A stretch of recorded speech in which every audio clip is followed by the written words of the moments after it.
I grew up out in the country. Chickamauga, Georgia is about 10 miles outside of Chattanooga, Tennessee. It's a little small country town. From the youngest age, family is everything to Wilda Gadd. My grandfather owns several acres, so we grew up with more family for neighbors than anything else, and we were able to roam the streets and woods and fields without any harm to come to us. Wilda is my sister. We had a pretty much normal childhood as far as getting out playing and grandparents down the street.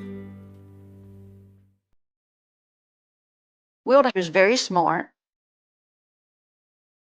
She still is. Book smart, common sense smart. Her whole dream in life was to be a doctor. Shortly after I finished high school, I actually went to college. I was a pre-med major. I let a high school sweetheart get in my way, so I did drop out of the college for a while. And I did join the United States Air Force in '83. Due to a heart condition, I was shortly discharged on medical. I then married my first husband on New Year's Day in '84. Her whole life she wanted children. They had a little boy, which was Bradley, and they had a daughter. I was actually born in Okinawa, Japan, on Kadena Air Base. My dad was an MP with the Air Force. Closer to the end of our stay there, my husband's mentality changed. Our marriage ended in '88. And around that time, me and my kids returned to Chickamauga. When we did get back to Georgia, we were all kind of hanging out at my grandparents' house, and Sam was there. Sam was Mom's brother. He's probably our favorite uncle. We always stood outside peeking out to see when Sam was coming, up the drive. It was like Santa Claus coming. Sam Thomas had been at all the family dinners with his wife Betty and stepson Howard when Wilda and Regina were growing up. About the time I was in middle school, I learned that Sam and Betty had split up. To me as a kid, it was shocking to find out that her and Howard were no longer going to be part of our family. And now, it's like old times when Howard returns to visit as an adult. Wilda, she thought he was charming. She thought he was handsome. He seemed to be a fun-loving guy. He was always laughing and cutting up. Like Wilda, Howard is navigating the new challenges of being a single parent. Howard had a child that he was taking care of by himself, Kelly. She was 4 or 5 years old. She was Howard's daughter by his first wife, Debbie Weiniger. This is just what I know of the story. Debbie ran off and left and abandoned the child. It was just a heartbreaking situation. The love of his life just walked off and left him for no reason, don't know whether she's dead or alive, and now he's got a child that he doesn't know how to explain what's happened to her mom.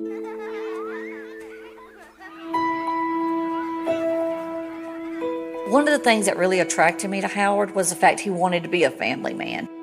Howard was such a loving, kind, gentle person, and knowing that Sam helped raise him, I think she felt safe.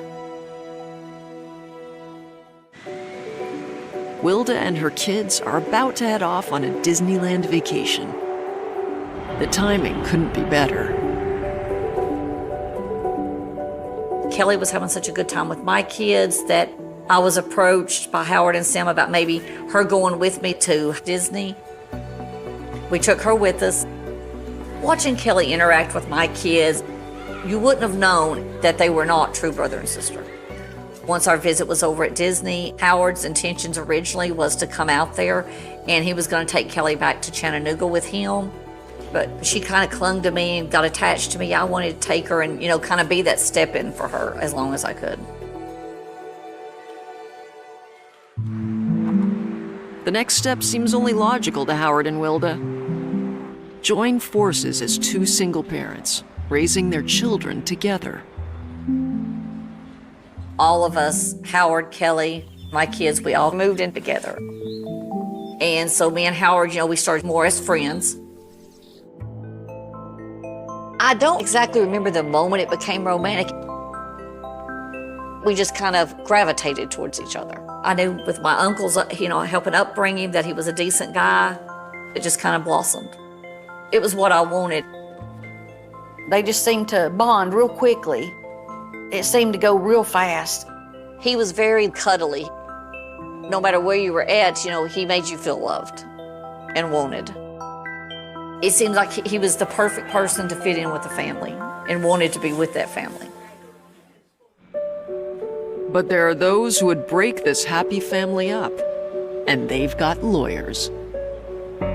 I was beginning to learn more about Howard's custody battle at the time. The court battle started after Debbie disappeared. Her sister and her mother filed for custody of Kelly. Howard got Debbie pregnant when she was married to someone else. So with Howard not having his name on Kelly's birth certificate, he was not considered her legitimate father. Their view was Howard was the bad guy. Howard broke up the marriage. The judge pretty much made the decision to remove Kelly from Howard's custody without ever hearing Howard's side of the story. Our whole family, felt for Howard and felt that he was being done wrong by the justice system in Bradley County. Wilda doesn't have the knowledge or training to take on a court battle, at least not yet. The law always interested me, so I returned to junior college to study paralegal. She was always smiling and happy and going along. But there was a lot of rumors. I had heard rumors that Howard had killed Debbie Winiger and buried her in the basement. And then I had heard other rumors that he had killed her and hauled her off because supposedly there's no way she would have walked off and left that child. So I don't know.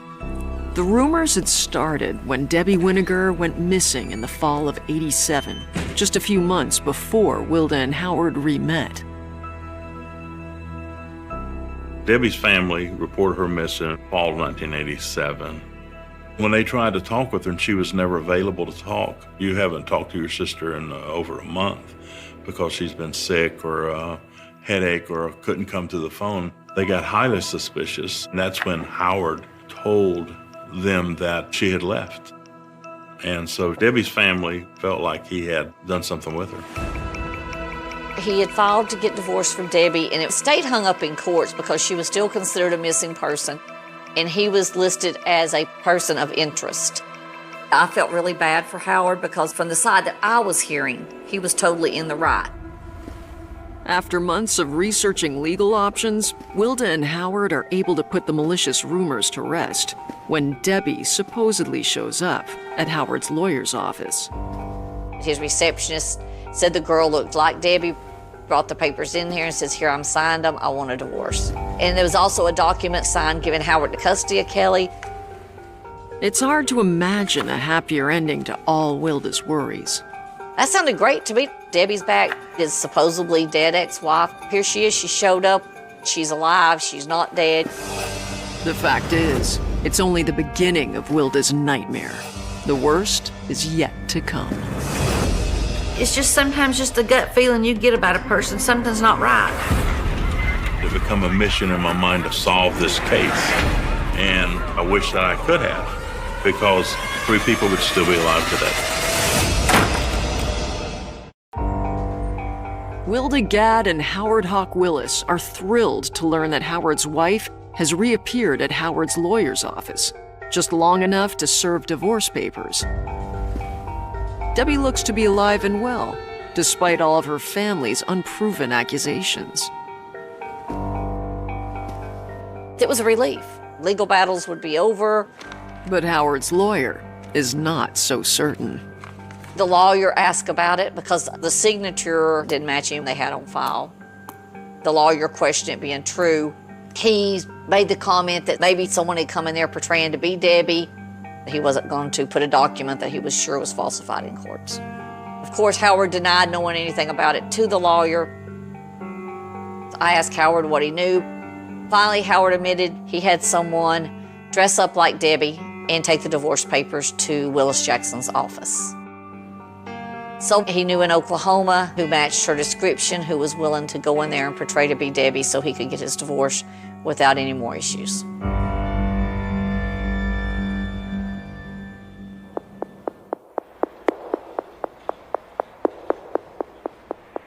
Knowing that he was willing to have someone impersonate his ex-wife kind of was off-nerving. It kind of throws up red flags, but he smooths it out. He was so charming and smooth talking. You didn't want to think he was wrong. I really wanted to believe that Howard was 100% truthful. Once Howard is caught in one lie, everything starts unraveling. After Debbie went missing 2 years earlier, custody of her and Howard's daughter had been granted to Debbie's family, not to Howard. I honestly didn't know that Howard had lost custody, but apparently didn't have custody, and he was wanted for kidnapping.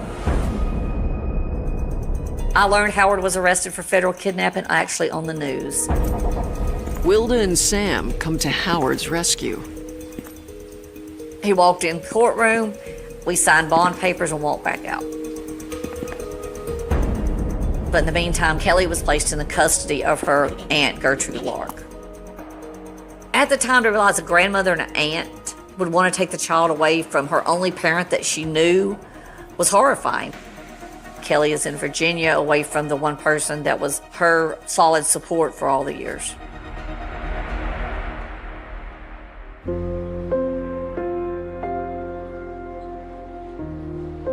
It's the beginning of a long, dark chapter for Howard and Wilda. But during that time, they do get a little good news. Finally, Howard was granted a divorce from Debbie on irreconcilable differences and abandonment. Howard is once again an eligible bachelor. We just, on the spur of the moment, walked into a judge's chamber and got married. You can really see what Wilda saw in him, a charming, handsome man who loved children. He loved her. He was good to her. We went out and had a nice dinner. We spent one night away, and then we returned home.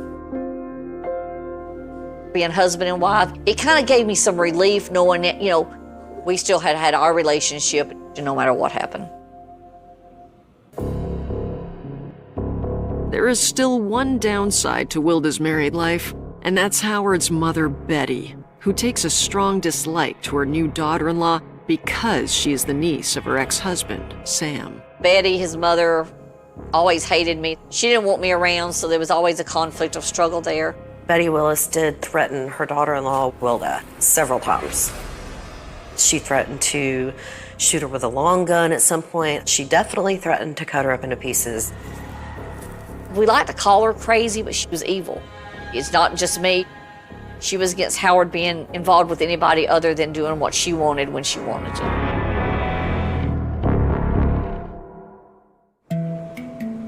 Wilda and Howard never stopped their fight to win Kelly back. And finally, Wilda's ongoing law studies pay off when she files charges against the judge in Howard's custody case. The judge admitted to having ex parte hearings, which means he was meeting one-on-one with a lawyer, not with the whole group of lawyers and making decisions. And they forced him to recuse himself from Howard's case. And after 2 long years of legal battles, a DNA test yields a breakthrough. It proves with 99% certainty Howard is Kelly's natural father. So Howard was able to regain custody of Kelly because we were able to get him recognized as her father.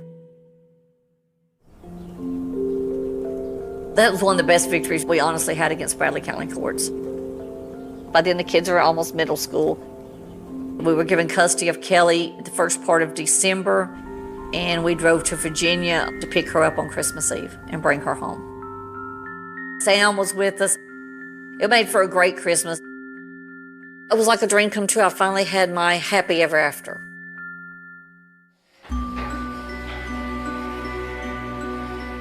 After we got custody of Kelly, we decided that we wanted to build our own house. We didn't pick a plan out of a book and hand it to a contractor and say, do it. The house was 100% built out of love.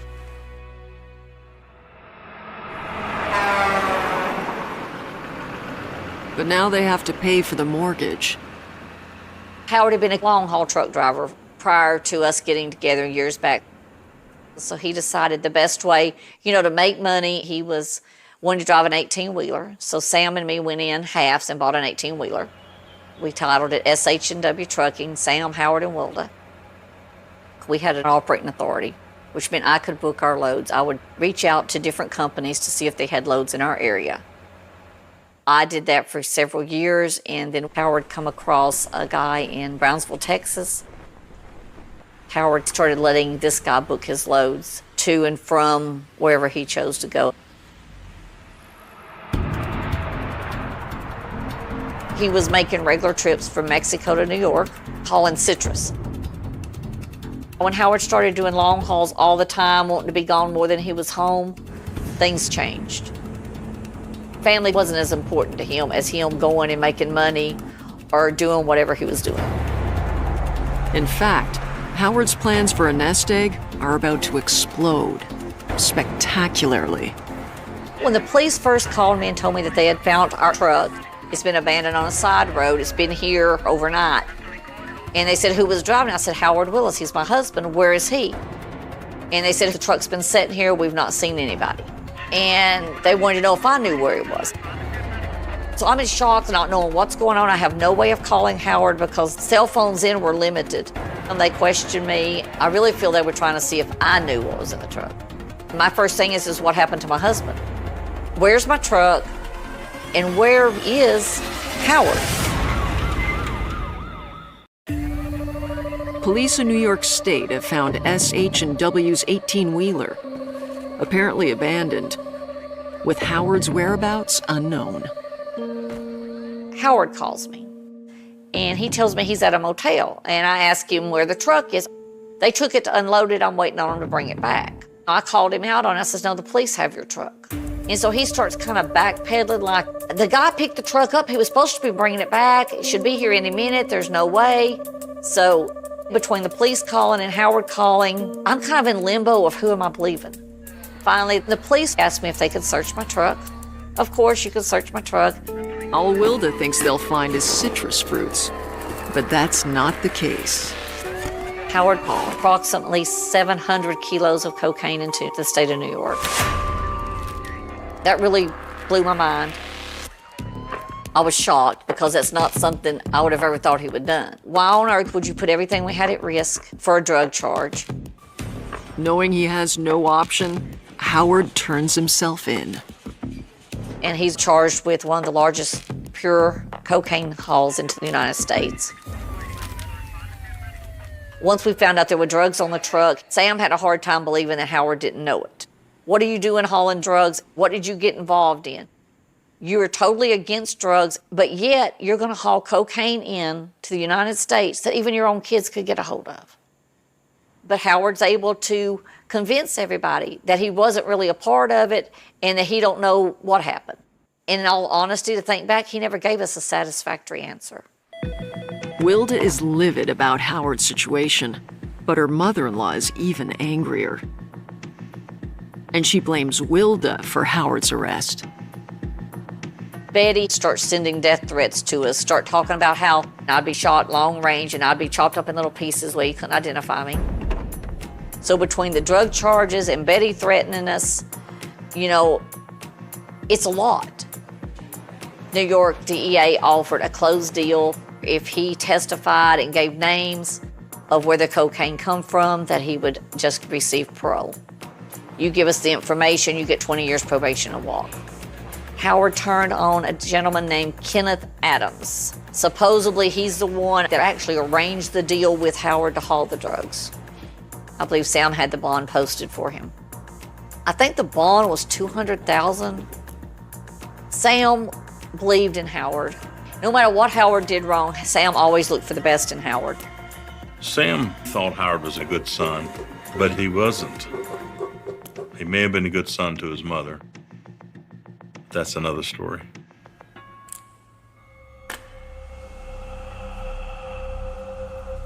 After Howard posts bail and comes home, he realizes his world is kind of closing in on him.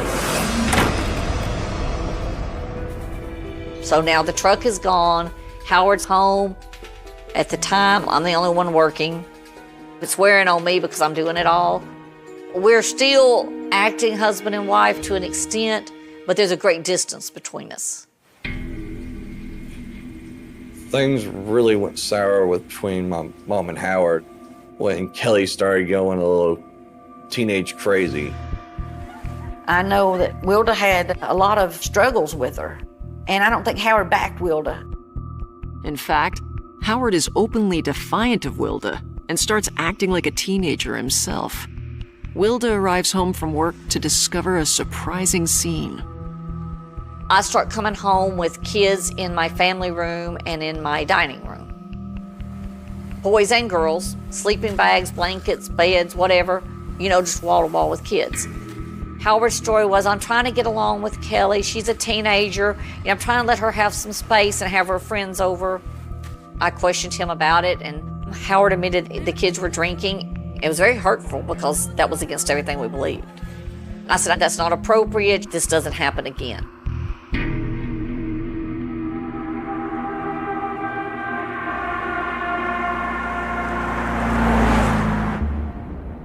New Year's Eve, I got off at midnight. My two children, they told me Howard and Kelly went out with some of Kelly's friends. So Howard tells me that him and the kids were out later than they meant to, and they had got a room. And so he decided to stay in the motel with, I think there was 8 teenagers at least. I wondered if there was more of a sexual relationship with some of the teenage girls. It's not normal.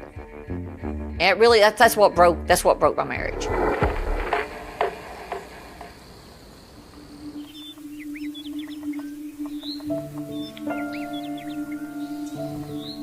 The only choice I could make was for me and Howard to split up and me protect what I had the most, my kids. Wilda gets an apartment, and she works and takes care of her kids. I walked away from the house because I knew I couldn't afford the mortgage by myself at that point. And I do know that she cried a lot. It really broke her heart. Once I moved out of the house, most of his group moved into the house and was staying there. But Howard is not working and can't make the mortgage payments. He and the teens are essentially squatters, intent on partying. It's like he had to be the 16-year-old himself and fit with the 16-year-olds. Kelly had mentioned that her daddy was the one buying the beer. He was the one buying the drugs. And he was letting them use it. He said he would rather them use it at home than be on the streets. Eventually, the bank had foreclosed on the house, so he was forced to move out of the house we had built. Him and the kids all moved to a house in Rossville, late July, 1st of August. So he's living up there with them. He was getting money somehow to pay for their place. I'm assuming Betty was paying for it.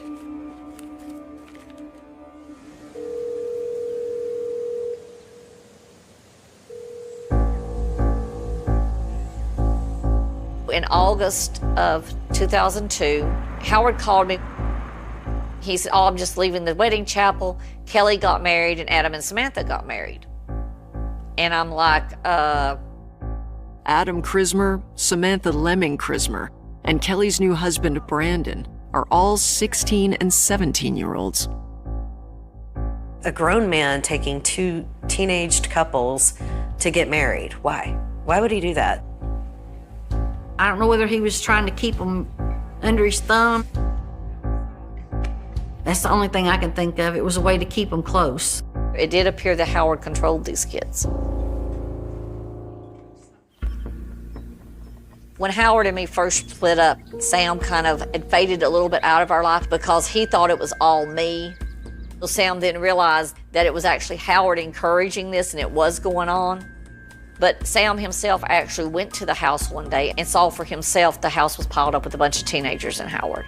Sam very much voiced his opinion to Howard that he did not approve of it. This is when Sam finally washes his hands of the stepson he had once doted on. Sam started coming back around and he had pretty much washed his hands of Howard. Sam was hurt. Kelly was Sam's really first grandchild. Kelly meant everything to him and he, always thought Howard would do right. Howard and me divorced July of 2002.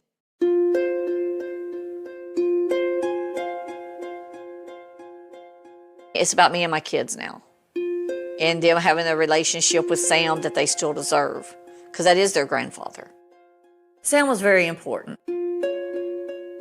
I mean, he was there through a lot of things that went on with my grandparents, and then when Howard started having issues, he was there for Howard.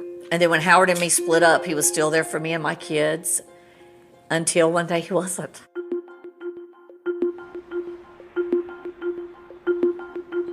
In September, my mom was having to have surgery, so Sam was going to come down and help take care of the cattle. He never showed up, never heard from him. And that's not Sam. He was always very prompt. If he called and said, I'm going to be there at 9, he's going to be there at 9. Big red flag. Yeah, big red flag. Something wasn't right. We called periodically on that day, trying to reach him. Hey, give me a call back. So by Monday, after not hearing from him for several days, I decided to drive up there. Howard said he would go with me. It scared me. That was the first time I had honestly been scared to death of what else I was going to learn. And what Wilda is about to learn will change her life forever. Something happened in that house. She was crying, just hysterical crying. And we were like, why would he do that? He's not capable of doing that. There's no way. Wilda Gadd is concerned when her Uncle Sam Thomas stops answering his phone. Although Wilda and Howard are still estranged, she asks him to come with her to check on Sam. We walk around the outside of the house. The house is locked, tried to look in the windows. My mom and my uncle, we had all talked, and they said, whatever you have to do, enter the house. So I used a credit card and entered the house. They found some pamphlets where he had been looking about taking a trip, it looked like. And then Howard, he goes, oh, I forgot to tell you, Sam told me, the first of the month, he was going to buy a camper and he was going to be out of town a while. Well, Sam didn't never take no trips. The only thing he did was drive a truck. He wasn't taking no trip, vacations. So I believe those were posed. The overnight bag he always carried, we didn't see it. It was gone. We saw his medicine in the cabinet. He had some high blood pressure and his carotid arteries were partially blocked. So that didn't make sense because Sam took care of himself. So even though the truck's gone, we're still concerned, maybe something's happened.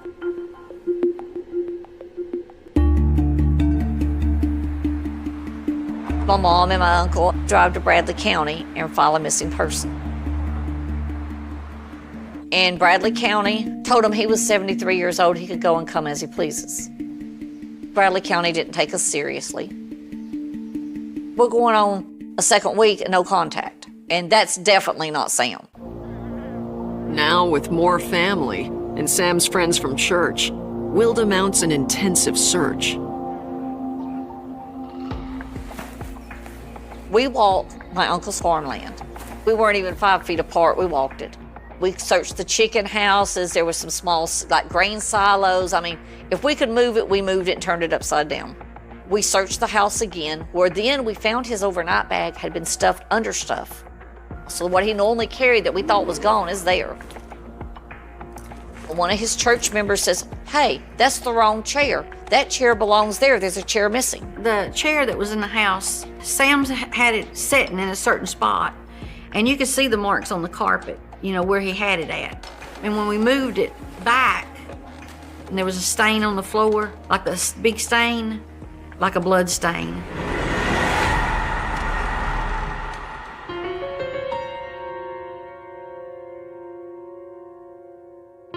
We found a really good picture of Sam and had flyers made up to put on cars or in buildings to look for Sam ourselves. We had hundreds of flyers made. Going to restaurants, going to stores. We were just basically hoping each day that we'd hear something. Wilda decides she's going to call a psychic in. Well, I don't believe in psychics, never have. But he comes in and he tells her that Sam is hunting for his arms. He says he can't find his arms. Sam's truck's missing. I have a cousin that starts getting on the phone too. She locates Sam's truck at Chattanooga Airport. But none of the airlines have any record of a Sam Thomas flying anywhere.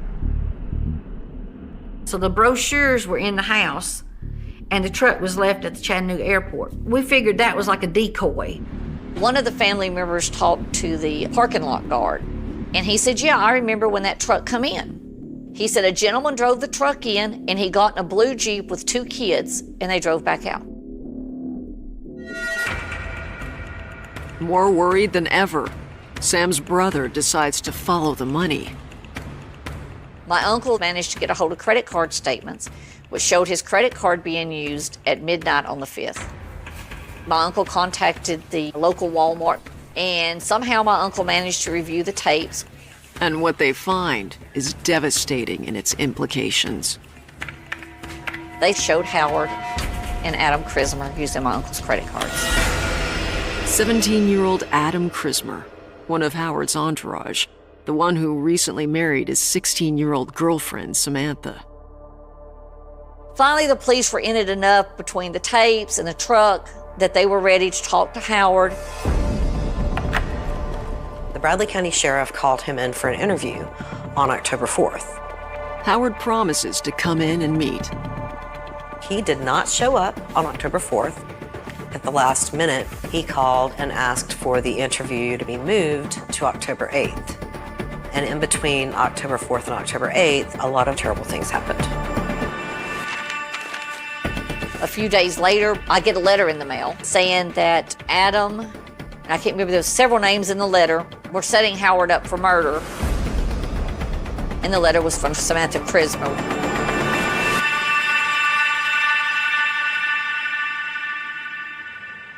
Wilda turns the letter over to the police, and now they take an active interest in Sam's disappearance. And they wanted to talk to Adam and Samantha both, because it was enough then to know something was wrong. They can't find Samantha or Adam, but they do find Howard. He does eventually come into the sheriff's office for the October 8th interview, and he's held. Howard was being arraigned on federal charges because he was caught using Sam's credit card, so that was a violation of his parole. Now he is stuck in jail and about to make a bunch of mistakes. Howard is allowed phone calls, which the authorities monitor.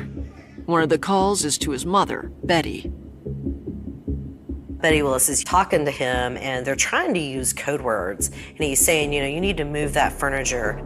She mentions a storage unit. She can't even fully get the sentence out. And he was like, shut up. But she said just enough that the police caught it, and they were like, oh. So the police started calling around different storage units, and they found that Betty Willis had rented a unit in Johnson City, Tennessee. Basically, they could tell from the outside of the storage unit that it was really bad. There is the smell of death. The Johnson City Sheriff's Office have found human remains in Betty Willis's storage locker, but news of their discovery has been kept from the media. Betty doesn't know, Howard doesn't know, and Wilda doesn't know a thing. The Johnson City Police Department pretty much told me I had to come up there and talk to them if I wanted not to be associated or involved in what was going on. The detectives are undecided as to whether Wilda's a possible witness or a suspect, so they tell her as little as possible. They said, we need you to do us a favor. They fix it where I can go in the jail to see Howard. Wilda agreed to wear a wire to go visit Howard in jail.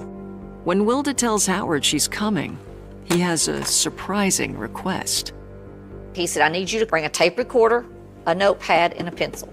He actually requested himself being taped. I think he figured he could tell me he needed certain things done, and I would have a tape recording of it, and that way I could follow exactly what he wanted done without missing a step. Howard is unaware that Wilda is cooperating with the police. So they wire me up. We go over to the jail. I have the wire on. The tape recorder that Howard asked me to bring was turned on. They brought Howard in, and as soon as he hits the door, he says, you're too late. He said, I blew their brains out. And I said, what do you mean? He said, I blew their brains out. And it's not making sense. The detectives know exactly who Howard is talking about because of what they discovered inside Betty's storage locker. Okay, this is the entrance. Locker number 47, approaching the locker. This is the raw video, nothing has been removed. They found two 50-gallon storage containers. Inside were the bodies of Adam and Samantha Christmer. Medical examiner people are now approving normal lab. There's definitely this body in the second container as well. Adam had been dismembered. There's definitely a body up in all that. His head was missing, his hands were missing. He proceeds to tell me that he shot the kids. Adam's I blew his brains out. And that he dismembered Adam because that's what Adam did to Sam. What did you cut? Adam, what did you cut? The dead man. He said, I know the family would want me to do the same thing to them as they did to Sam. Detectives know about Adam and Samantha. They've not seen any proof Uncle Sam is dead. Wilda wants to believe he is still alive, but has a sick feeling that he's not. And so I asked him then to give me details, where I could find Sam's body. And he gives me 4 or 5 locations. But, Howard keeps talking about, don't worry about Sam. Y'all got to help me. They arrested him just minutes later. The police department asked me to make one more phone call that night. We went to a payphone across from the jail, and we called Howard's Aunt Marie Holmes and Betty. They said, let them know what happened. So I tell Marie and Betty that Howard told me that he killed the kids. And the first words out of Marie and Betty is, destroy the tape. Within minutes, Betty and Marie were arrested for asking me to tamper with evidence. I continued to see Howard many times because I wanted to know where to find Sam. Howard was still talking to me even though he knew that his confession to me got him arrested. Finally, he told me to go back down the road from the fire department, that there would be a mobile home set not way off the road with a carport. Within less than 30 minutes, they had found Sam's body.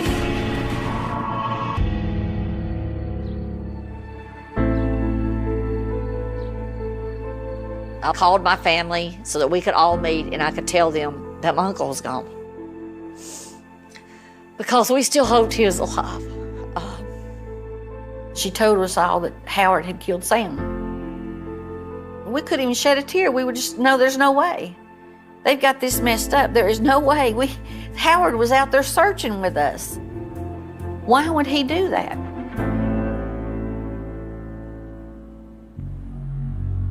After almost a decade of delays, Howard goes to trial for the murders of Adam and Samantha Christmer, the first of his victims to be located. They played the tape recording that I had made in the jail that night, and within less than 2 days, they came back with a guilty verdict. We, the jury, find the defendant, Howard Hawk Willis, guilty of first-degree murder. And he was given a death sentence on both kids. Howard's death sentence for killing Adam and Samantha means Sam's murder case will probably never go to trial. As for Howard's first wife, Debbie, hers is still officially a missing persons case. I just couldn't help but think that if we could have brought him to justice earlier, got the investigation concluded on Debbie, 3 people probably alive today. But it never got solved. And so these people had to suffer too.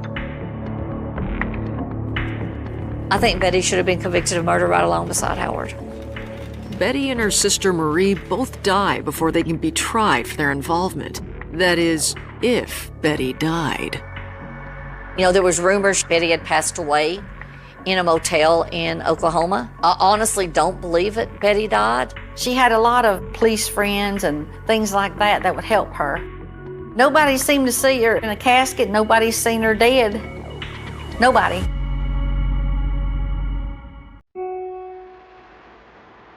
It has been quite a journey to a world I never dreamed I'd be involved in. I really share my story because there's got to be more people that probably are living the same life I live, that deny all the signs they see, because you really don't want to think the person that you built a life with, that's a parent to your kids, or that you're in love with, could ever do so much behind your back. Because the bottom line is, no matter how well you know them, you don't know who they are.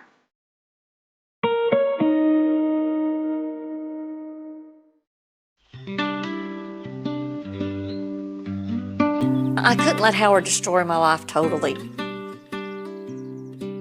Because then if I did, he won. Once Howard was convicted and sentenced, then it kind of gave me permission to move on with my life. I did marry again, and I love my husband to death today. Yeah, I still deal with the after effects of what Howard did, and after effects of still not knowing the truth about Sam.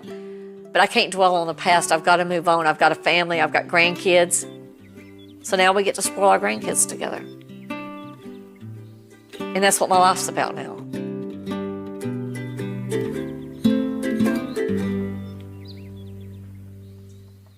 The humidity in Florida doesn't just sit on your skin.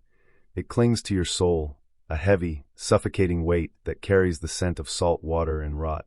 It was July 1994, a night where the air was so thick you could slice it with a knife, and in the neon-soaked outskirts of Broward County, a young woman named Elena Vance stepped out of a convenience store and into the abyss. She was 22, a law student with a smile that could light up the gloomiest courtroom, but that night the lights went out.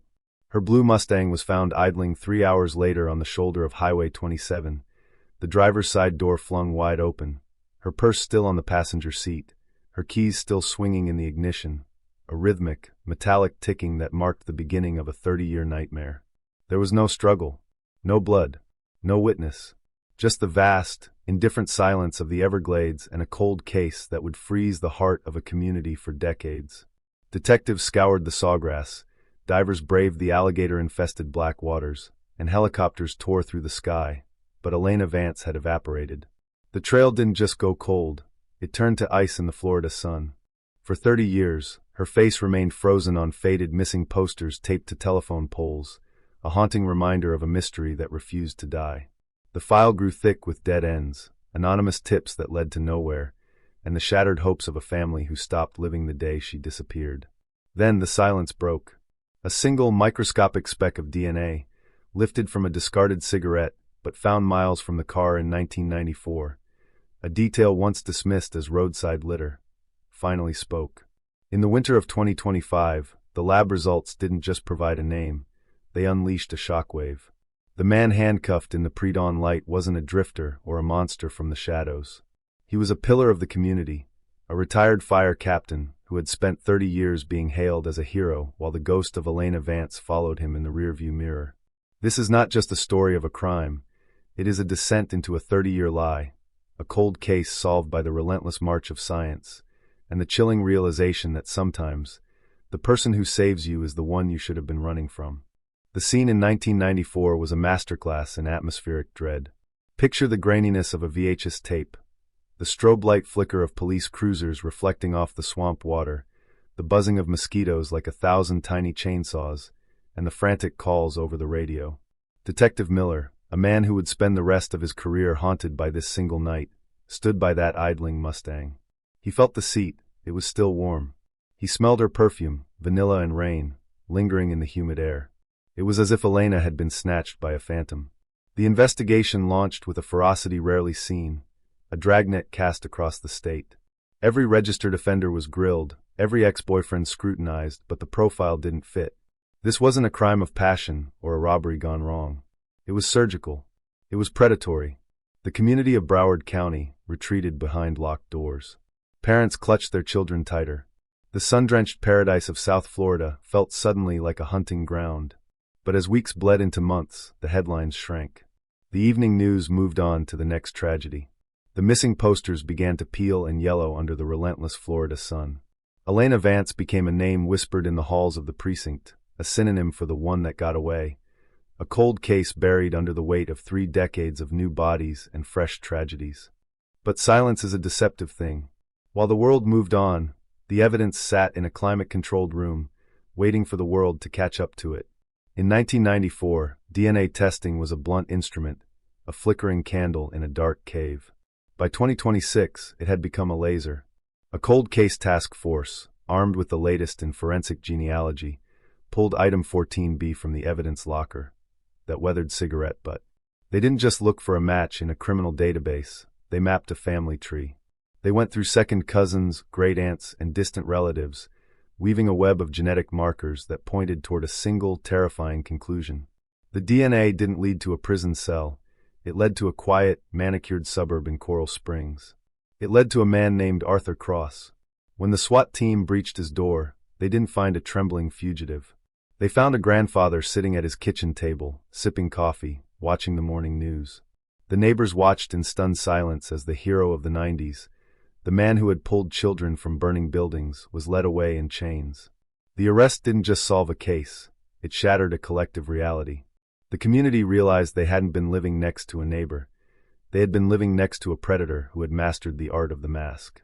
The interrogation room was a stark contrast to the humidity of the swamp. It was cold, sterile, and smelled of industrial cleaner. Arthur Cross sat there, his hands weathered and shaking, the same hands that had supposedly held the line between life and death for 3 decades. For hours, he maintained the facade, the indignant public servant, the victim of a tragic mistake. But then Detective Miller, now gray-haired and retired but brought back as a consultant for this final act, slid a photo across the table. It wasn't a photo of the crime scene. It was a photo of Elena's mother, aged by 30 years of grief, her eyes hollowed out by a loss that never healed. "She's been waiting 30 years for a conversation, Arthur," Miller whispered. "Don't make her wait another day." The mask didn't just crack, it disintegrated. Cross began to speak, a low, guttural confession that detailed a chance encounter, a moment of perceived power, and a darkness he had kept caged since the night the Mustang stopped on Highway 27. He described the Everglades not as a natural wonder, but as a graveyard. He told them where she was. He told them how he had watched the search parties from the periphery, sometimes even helping them coordinate logistics, hiding in plain sight behind a badge and a uniform. The recovery was a grim, silent affair.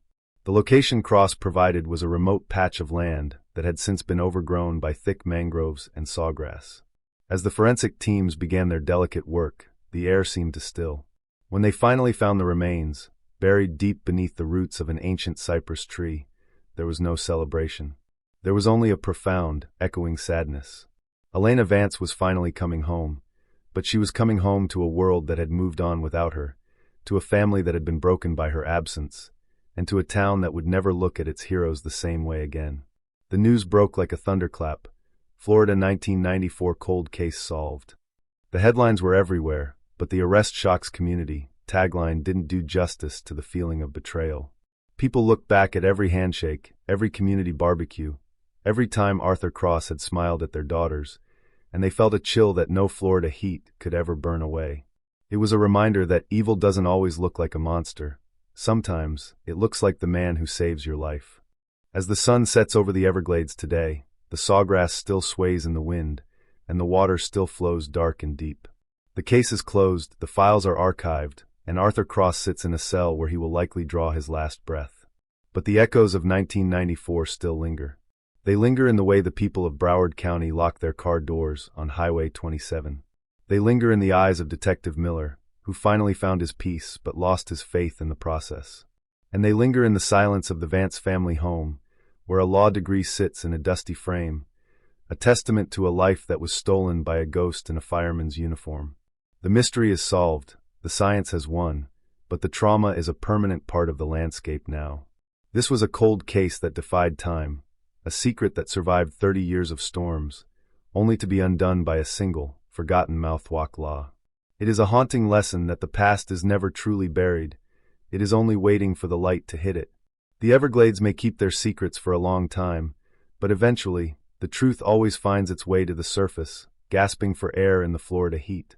The gavel didn't bang, it cracked like a gunshot, shattering the murmur of the packed courtroom in downtown Fort Lauderdale, a sound that signaled the shift from the chaotic court of public opinion to the rigid, terrifying precision of the law. It is now the spring of 2026, and the humid heat outside is nothing compared to the temperature inside courtroom 4B, where the air conditioning hums a low, monotonous drone that fights a losing battle against the collective tension of 200 people holding their breath. Arthur Cross sits at the defendant's table, not in the crisp uniform that defined his existence for 40 years, but in a cheap, ill-fitting gray suit that hangs off his shrinking frame, making him look less like a monster and more like a confused grandfather who took a wrong turn on the way to the grocery store. But the illusion of frailty dissolves the moment you look into his eyes that are hard, flat, and devoid of the panic that should be there. They are the eyes of a man who has spent 3 decades staring into fires and deciding what burns and what survives, a man who believes, even now, that he can control the narrative just by willing it so. Across the aisle, the prosecution table is a fortress of bankers' boxes, each one labeled with a year, starting from 1994 and ending in the present day, a physical manifestation of the time stolen from Elena Vance. The trial of the century, as the local papers have dubbed it, isn't just about proving guilt. It is about dismantling a myth. The prosecutor, a sharp-edged woman named Sarah Jenkins, who wasn't even out of elementary school when Elena disappeared, stands up to deliver her opening statement. She doesn't scream. She doesn't pace. She speaks in a voice that is terrifyingly calm, painting a picture of July 14th, 1994, not as a date on a calendar, but as the moment the universe split in two. She talks about the hero of the 90s, the man who received the key to the city for pulling a family of 4 from a blazing apartment complex in 1998, for years after he had buried a law student in the mud. She holds up a photograph of that ceremony, blown up on a projector screen, Arthur Cross smiling, shaking hands with the mayor, confetti in his hair. Then, with a click of a button, the image changes. It is the crime scene photo from the recovery site, a tangle of roots, dark earth, and the undeniable evidence of a life cut short. The juxtaposition is nauseating. The courtroom gasps, a collective intake of air that sucks the oxygen out of the room. This is the strategy, to show that the monster didn't live under the bed, he lived on the pedestal the community built for him. As the days turn into weeks, the proceedings become a grueling excavation of the past. Witnesses are called not to identify the killer, because no one saw him, but to reconstruct the ghost of Elena Vance. Her law professors speak of her brilliance, her friends of her laugh. Her mother, now frail and assisted by a cane, speaks of the silence. When Mrs. Vance takes the stand, the courtroom seems to shrink. She describes the 11,000 days she spent waiting by the phone. She describes the birthdays spent lighting candles for a ghost. She looks directly at Arthur Cross, not with rage, but with a piercing, unbearable sorrow. Cross doesn't look back. He doodles on a legal pad, a display of detachment that chills the jury more than any outburst could. The defense team, high-priced and desperate, tries to pivot. They argue about the reliability of the DNA, about the chain of custody of a cigarette, but stored in a warehouse for 30 years. They try to paint Cross as a victim of senility, a confused old man coerced into a confession by overzealous detectives. But the science is a wall they cannot climb. Then comes the turning point, the moment that will be replayed in law schools and documentaries for generations. The prosecution calls Dr. Eris Thorne, the forensic genealogist who cracked the code. He walks the jury through the labyrinth of the human genome. He explains how that single cigarette, but flicked casually out of a car window in 1994, contained the blueprint of Arthur Cross. He explains the astronomical odds, 1 in 4 quintillion. He projects a family tree on the screen, a sprawling web of names and dates that narrows, branch by branch, until it points like a laser at the man in the gray suit. It is a triumph of technology over time. The jury watches, mesmerized, as the invisible becomes visible. The cigarette butt is brought out, sealed in an evidence bag, looking like nothing more than trash, yet it screams louder than any witness. It is the anchor that drags Arthur Cross down from his pedestal and chains him to the crime. But the most damning evidence isn't the DNA, it is the voice. The prosecution plays the tape of the confession obtained on the day of the arrest. The courtroom speakers crackle with static before the voice of Arthur Cross fills the room. It is younger, stronger, the voice of the fire captain, but the words are nightmare fuel. He recounts the night with a clinical detachment that makes the jurors recoil. He talks about seeing Elena at the gas station, about the impulse, the opportunity, the flash of red in his mind. He describes the abduction not as a struggle, but as a correction, a twisted logic where he felt entitled to take what he wanted because he had spent his life giving so much to others. He admits to watching the news reports the next day, while eating breakfast with his wife. He admits to driving past the search site in his fire truck, waving at the volunteers. The silence in the courtroom after the tape ends is heavy, thick, and suffocating. The hero is dead. In his place sits a sociopath who wore heroism like a costume. The closing arguments are a study in contrast. The defense pleads for mercy for a dying man, asking the jury to consider a lifetime of service against one tragic aberration. The prosecution simply points to the empty chair where Elena Vance should be sitting, where a 54-year-old judge, or a partner in a law firm, or a mother should be. He didn't just kill her, Jenkins says, her voice trembling for the first time. He stole her future. He stole the 30 years he got to live in the sun while she lay in the dark. Justice doesn't have an expiration date. The jury deliberates for less than 4 hours. When they return, the atmosphere is electric. The foreman, a young mechanic who looks terrified to be holding the weight of history, stands up. Guilty. The word hangs in the air. Guilty on all counts. There is no cheer, no applause. Just a release of pressure, like a valve turning after 3 decades. Arthur Cross blinks once, twice, and then goes still. He doesn't cry. He doesn't shout. He simply accepts it with the same cold indifference he showed the night he snuffed out a life on Highway 27. The sentencing hearing, held 2 weeks later, is the final act of this tragedy. The judge, a man known for his leniency, shows none today. He looks down at Cross over his spectacles, his expression one of pure disdain. "Mr. Cross," he says, his voice booming, "you spent a lifetime extinguishing fires, but you ignited a hell for this family that has burned for 30 years. You are a fraud of the highest order. The sentence is life without the possibility of parole, a symbolic gesture for a man of 72, but a necessary one." As the bailiffs move to shackle him, Cross finally speaks. He leans into the microphone, his voice raspy. "It was a long time ago," he mutters. "It doesn't matter anymore." A ripple of anger moves through the room, but Mrs. Vance, sitting in the front row, simply shakes her head. She knows the truth now. It matters. It always mattered. As Arthur Cross is led away, the heavy oak doors of the courtroom swing open, spilling the spectators out into the blinding Florida afternoon. The cameras are waiting. The reporters shout questions, their microphones thrust forward like spears. But the story has changed. It's no longer about the mystery, it's about the resolution. It's about the terrifying realization that the monsters walk among us, disguised as saints. The news vans broadcast the verdict live, beaming the face of the fallen hero across the nation. In living rooms from Miami to Seattle, people watch and shiver, checking their locks, looking at their neighbors with a renewed sense of suspicion. The case of Elena Vance is closed, filed away in the archives of the Broward County Courthouse, but the scar it leaves behind is permanent. The sun begins to set over Fort Lauderdale, casting long, purple shadows across the pavement. In a quiet cemetery on the edge of town, a new headstone has been placed next to a plot that sat empty for too long.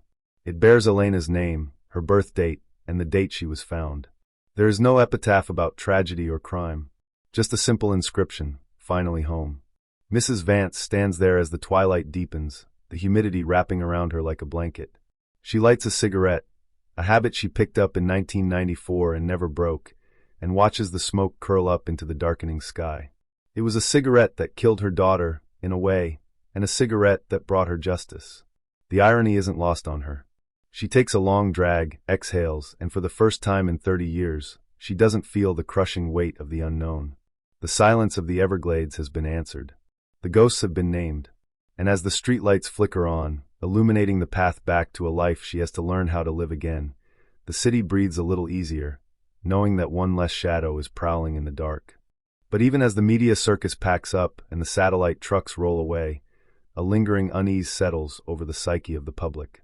The resolution of the case brings no joy, only a grim satisfaction and a profound sense of fragility. If Arthur Cross, the man who saved babies, the man who organized charity drives, the man who was the godfather to the police chief's daughter, could harbor such a darkness, then who can be trusted? The case forces a mirror onto the community. They replay memories of the last 30 years, looking for the cracks in the facade they missed. They remember the times Cross offered them a ride, the times he watched their houses while they were on vacation. The betrayal is intimate and total. It redefines the past. Every handshake with him now feels like a brush with death. This is the true legacy of the cold case, not just the solving of a puzzle, but the shattering of innocence. In the prison transport van, Arthur Cross watches the city roll by through a reinforced wire mesh window. He sees the streets he used to patrol, the buildings he used to inspect. He is a man unstuck in time, a relic of a bygone era where secrets could be buried deep. He closes his eyes, and the rhythm of the road hums beneath him. He doesn't think of Elena. He thinks of the reputation he built, the legacy that is now ash. He is no longer the protagonist of his own life. He is a cautionary tale, a monster in a bedtime story told to warn children about the dangers of the world. The van turns onto the highway, the same Highway 27 where the blue Mustang once idled, and speeds toward the state penitentiary. The loop is closed. The road that started the nightmare is the road that ends it. And as the taillights of the van disappear into the horizon, the night fully claims Florida, heavy, hot, and finally, truthfully silent. The metal door of cell block C in the Rayford State Penitentiary slides, shut with a finality that echoes like a thunderclap in a canyon, sealing Arthur Cross inside a 6-by-8-foot box of concrete and steel. But while the heavy lifting of the judicial system is finished, while the gavel has fallen and the cameras have turned their lenses toward the next tragedy, a quiet, gnawing unease remains in the pit of Detective Miller's stomach. It is a sensation he knows too well, a phantom itch that suggests the surgery was incomplete, that the cancer was not fully excised. It is 3 months after the sentencing, the summer of 2026, and the Florida heat has turned the asphalt of Broward County into a shimmering mirage of heat waves. Miller sits at his desk, now cluttered not with the files of Elena Vance, but with a stack of cold case binders that date back to the mid-90s. He is retired, technically, but the department has kept him on as a consultant, a nod to his role in bringing down Cross. But Miller isn't there for the pension or the glory. He is there because of a look he saw in Arthur Cross's eyes just before he was led away, a look of smug, guarded secrecy. A look that said, "You think you won, but you only found the first chapter." The investigation has quietly shifted gears, moving from a prosecution to a forensic archaeology of a double life. The task force, now operating in the shadows to avoid inciting panic, begins to dissect the timeline of Arthur Cross's life with microscopic precision. They aren't looking for Elena anymore. They are looking for the gaps.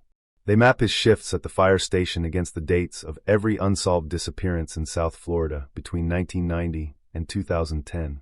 The results are not conclusive, but they are terrifyingly suggestive.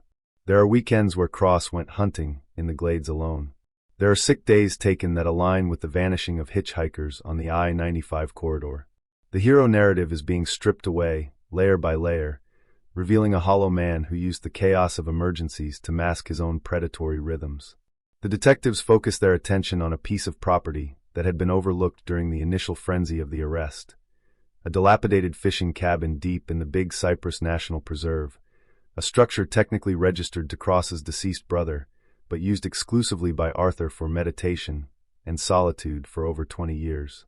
The expedition to the cabin is a journey into the heart of darkness. The team travels by airboat, the engines roaring over the sawgrass, cutting through the black water where alligators watch with unblinking prehistoric eyes. The cabin sits on a stilt foundation, rotting and reclaimed by the swamp, covered in a shroud of Spanish moss that hangs like gray rags.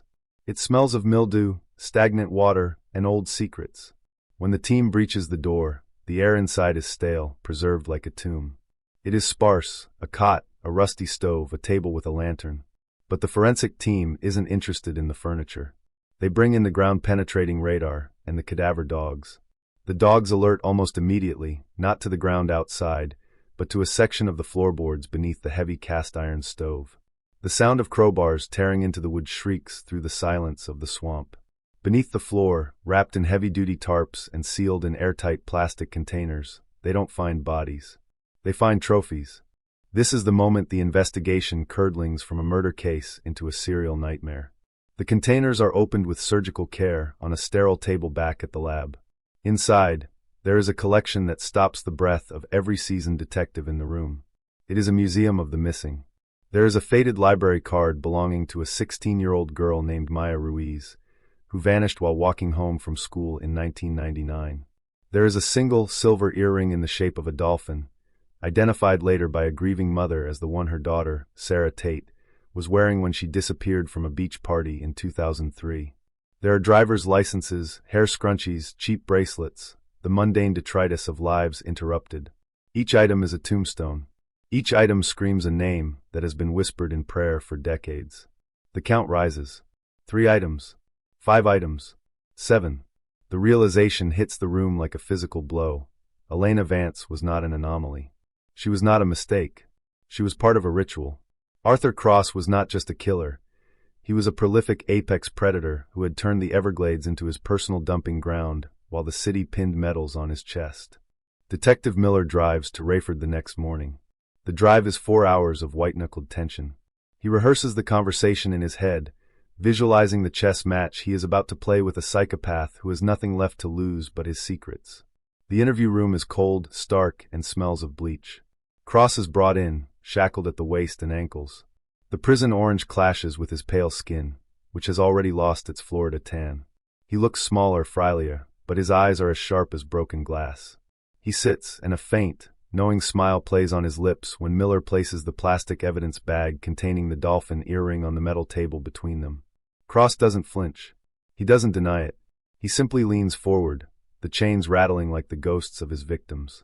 "I wondered when you'd find the cabin," he says, his voice a dry rasp. "You took your time, Miller. I almost thought you were losing your touch." The interrogation that follows is a descent into the mind of a monster.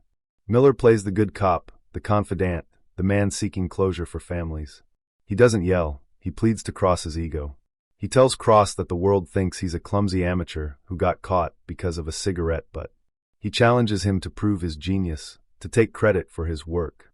It is a dangerous gambit, feeding the narcissism of a killer, but it is the only card Miller has. Cross bites. He begins to talk, not with remorse but with a chilling pride. He speaks of the others in vague riddles. He talks about the geography of the swamp, about the way the water levels rise and fall, hiding and revealing sins. He describes the girls not as people but as projects, as challenges to his intelligence. He admits to Maya Ruiz. He admits to Sarah Tate. He admits to a hitchhiker from 1997 whose name he never even learned.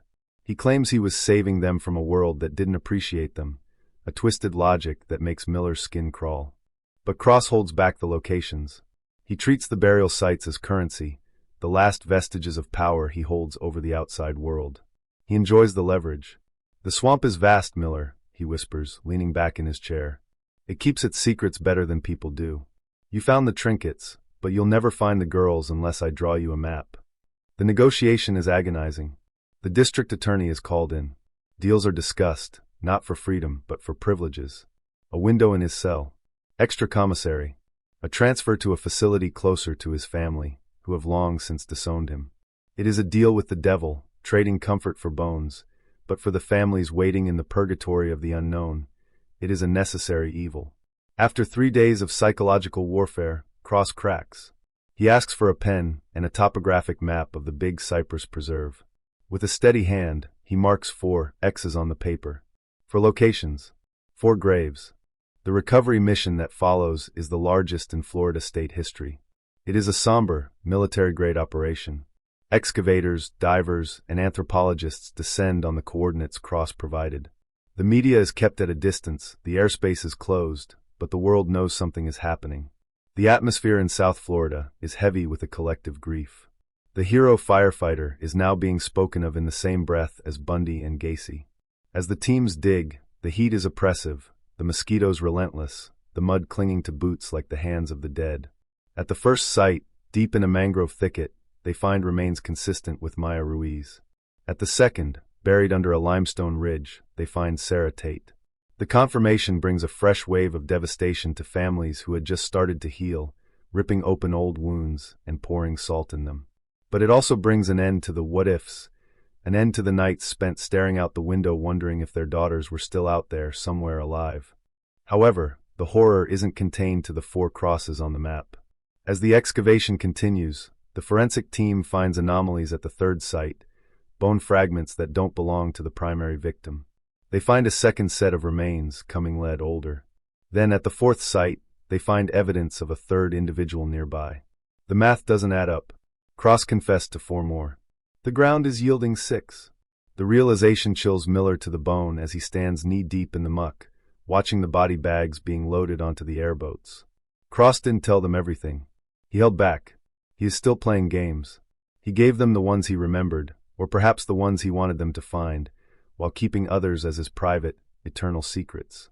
The scope of his crimes expands outward like ripples in the water, touching decades, crossing county lines, perhaps even state lines.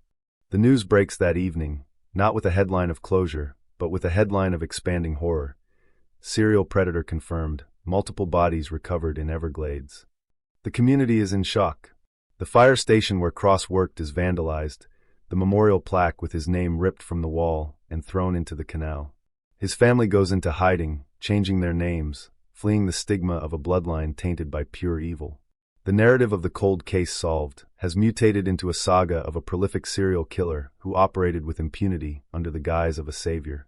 The trust in public institutions is shattered. Every unsolved missing person case in Florida from the last 30 years is reopened. Every family with a missing daughter looks at the face of Arthur Cross on the television screen and wonders, did he take her too? Back at Rayford, Miller returns to Cross's cell. He holds the map up against the glass partition. "We found them, Arthur," Miller says, his voice devoid of emotion. "And we found the others you didn't mark." Cross looks up from his bunk, his expression unreadable. For the first time, there is a flicker of uncertainty in his eyes. He realizes that he has lost control of his own legacy. He is no longer the mastermind. He is a specimen under a microscope, his life's work being dismantled bone by bone. "You'll never find them all," Cross mutters, turning his back to the detective. "The water takes what it wants."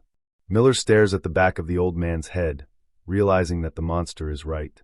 The Everglades is a vast, shifting landscape. There may be bodies out there that will never be found, secrets that will rot with the cypress roots. The script ends not with a gavel, but with the drone of a police helicopter flying over the endless expanse of the Florida wetlands at sunset. The camera pans over the river of grass, beautiful and terrifying, hiding its history in the deep, black mud. The voiceover drops to a whisper. The case of Elena Vance opened the door, but the room behind it is darker and deeper than anyone dared to imagine. Arthur Cross is behind bars, but the silence of the Everglades has been broken, and the ghosts are finally screaming. The count stands at 7, but as the sun dips below the horizon, painting the water blood red, the question hangs in the humid air, unspoken but deafening. How many more? The investigation isn't over. In fact, for the detectives staring at the wall of unsolved cases, the nightmare is just beginning. The cold case is solved, but the true horror story has only just started to be told. The fluorescent lights of the Broward County Medical Examiner's office hum with a sterile, predatory vibration, a sound that grates on the nerves of everyone trapped within its white-tiled walls. It is 3 a.m., the hour of the wolf, and the air smells of formaldehyde, old bone, and the stale coffee that has become Detective Miller's only fuel. Laid out on 6 separate stainless steel tables are the stories the Everglades tried to swallow, the fragmented skeletons of the girls Arthur Cross didn't name. Dr. Eris Thorne moves between the tables like a ghost, his gloved hands hovering over pelvic bones and dental remains, trying to bridge the gap between a missing report and a definitive identification. This is the silent theater of the dead, where the only dialogue is the click of a camera and the scratching of a pen. Each bone is a sentence in a long, dark novel that Arthur Cross began writing 30 years ago, and as the pathology reports begin to pile up, the true scale of the horror starts to paralyze the department. They aren't just looking at the remains of girls anymore. They are looking at the remnants of a 30-year systematic failure. The betrayal felt by the Broward County Fire Department is a physical, visceral thing, a sickness that has spread through the ranks like a backdraft. At Station 14, where Arthur Cross served as captain for over a decade, the atmosphere is toxic. This was a place of brotherhood, of shared trauma and heroic sacrifice, now desecrated by the revelation that their leader was the very monster they were trained to protect the city from. Under the authority of a federal search warrant, a team of forensic technicians begins the unenviable task of dismantling Cross's former office and locker. They aren't just looking for physical evidence, they are looking for the psychological shadow he left behind. The locker, a standard-issue metal cage, seems ordinary enough, filled with old boots, a spare uniform, and a faded photograph of a fire crew from 2005. But when they peel back the heavy rubber matting at the bottom of the locker, they find it, a false floor, expertly welded, a secret compartment hidden in the heart of the station itself. Inside that hidden space lies the Book of Shadows, a black, leather-bound ledger that turns the cold case into a chilling masterpiece of premeditation. There are no names in the book, only dates, coordinates, and performance reviews. It is a logbook of death, written in the same clinical, professional tone Cross used to document fire inspections and emergency responses. He didn't just kill, he audited his crimes. He recorded the weather conditions, the response time of the police, and his own emotional state during the event. The detectives flipped through the pages, their faces pale under the station's harsh lights, realizing that Cross had been using the department's own resources, GPS equipment, radio frequencies, and even official vehicles to facilitate his hunting trips. He was a predator who had co-opted the machinery of the state to shield his atrocities. The ledger reveals that his territory extended far beyond the Everglades. There are entries that correspond to business trips in Tallahassee, training seminars in Orlando, and weekend retreats in the Keys. The mapping of the ledger begins a frantic nationwide scramble. Every entry is a potential body, every coordinate a potential grave. The FBI's Behavioral Analysis Unit is brought in to decipher the shorthand, and what they find is a man who viewed himself as a god of the elements. Cross didn't just see himself as a firefighter. He saw himself as a shepherd of fire and life, someone who had the right to decide who was saved and who was sacrificed. His psychology was built on a foundation of absolute control. When he saved a child from a burning building, it wasn't out of altruism. It was a demonstration of his power over death. And when he took a life in the swamp, it was the ultimate expression of that same power. The hero and the monster were not two different people. They were the same man exercising the same dark impulse in different arenas. This realization shatters the community's remaining sense of security. If the line between a hero and a killer is that thin, then no one is safe. As the detectives dig deeper into the ledger, they find an entry from June 1989, 5 years before Elena Vance. The coordinates lead to a remote canal in the northern part of the state. It is the first, a girl named Claire Beaumont, a runaway whose disappearance had been dismissed as a teenager simply seeking a new life. She had no one to look for her, no one to demand justice, making her the perfect test case for a budding serial killer. The recovery of Claire's remains is the final nail in the coffin of Arthur Cross's public legacy. He didn't start with Elena. He started long before, honing his skills, perfecting his methods, and learning how to use the hero mask to deflect suspicion. The sheer duration of his active period is unprecedented. He was a ghost in the machine, a man who lived a double life for nearly 40 years without ever slipping up, until a single, discarded cigarette, but in 1994 finally caught up with him in the digital age. The psychological weight on the investigators is starting to show. Detective Miller, who should be celebrating the greatest win of his career, is instead sinking into a dark obsession. He spends his nights in the evidence room, surrounded by the trophies from the cabin and the entries in the black ledger, trying to find the one thing Cross might have missed. He begins to see the world through Cross's eyes, a landscape of opportunities and vulnerabilities. He looks at the missing persons database and no longer sees names. He sees the gaps where a monster might have walked. The community, meanwhile, has turned its grief into a cold, hard anger. Lawsuits are being prepared against the city and the fire department for failing to vet Cross, for ignoring the subtle red flags that surely must have been there. The blue wall of the fire service has crumbled, replaced by a wall of silence as the men who served under Cross are interrogated, their own lives scrutinized for any sign of complicity. In the midst of this chaos, a new mystery emerges from the ledger. An entry from 2012, marked with a different symbol, a circle with a cross through it, doesn't lead to a grave. It leads to a suburban house in a quiet neighborhood in Weston. The house belongs to a woman named Diane Sterling, a nurse who had been a close friend of Cross for years. When the police arrive at her door, they find a woman who isn't surprised to see them. She doesn't have a body in her basement, but she has something perhaps more significant: the insurance policy. Cross, it seems, knew that eventually science might catch up with him. He had left a box with Diane, told her it contained sensitive department documents that should only be opened if he passed away unexpectedly. Diane, out of a misplaced sense of loyalty to the hero, had kept it hidden. The box is opened in a secure room at the precinct. It doesn't contain documents. It contains a collection of videotapes, old high-8 cassettes and modern digital SD cards. The cinematographer of death had been filming himself. Not the crimes themselves, he was too smart for that, but his post-game reflections. The tapes show Arthur Cross sitting in his fire truck, the lights of a fire scene flickering in the background, talking into the camera about the rush of the night. He speaks about the faces of the people he saved and the faces of the ones he kept. He is calm, articulate, and utterly terrifying. He mocks the detectives who interviewed him in 1994. He laughs about the luck of the cigarette, but he thought he had buried in the sand. These tapes are the final, definitive proof of his sanity and his malice. There is no confused old man here. There is only a predator who enjoyed every second of his long, bloody reign.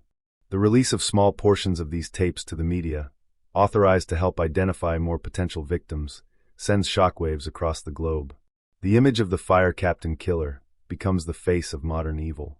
The cold case of Elena Vance has evolved into an international phenomenon, a case study in the failure of human intuition and the triumph of forensic science. But for the families of the victims, the tapes are a new form of torture. They hear the voice of the man who took their daughters, a voice that sounds so normal, so authoritative, so trustworthy.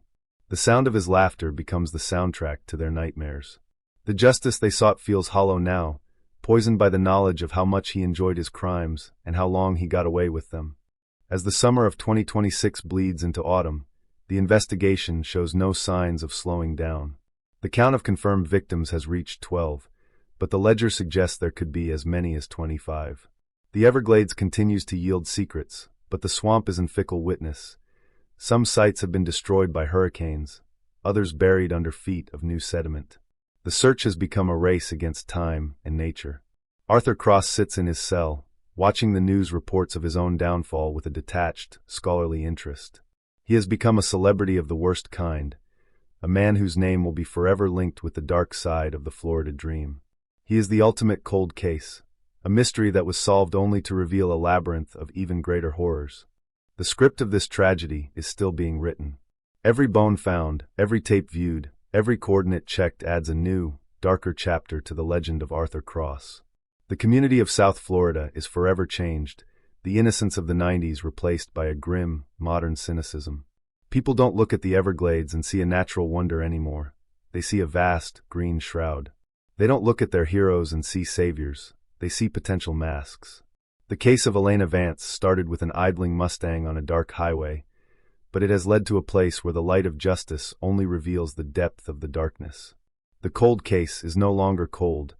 It is a raging fire that has consumed a hero, a department, and the peace of 1,000 families, and the embers will be smoldering for decades to come. The voiceover fades into the sound of the wind through the sawgrass, a lonely, haunting whistle that seems to carry the names of the girls who are still out there, somewhere in the dark. The camera pulls back, higher and higher, until the lights of the city are just a thin line against the infinite, black heart of the swamp. The screen goes black, but the feeling of being watched, of a shadow standing just outside the light, remains. This isn't just a story about a crime. It's a story about the monster next door, and the terrifying truth that sometimes, the only thing protecting us from the abyss is a single, forgotten mouthwack law.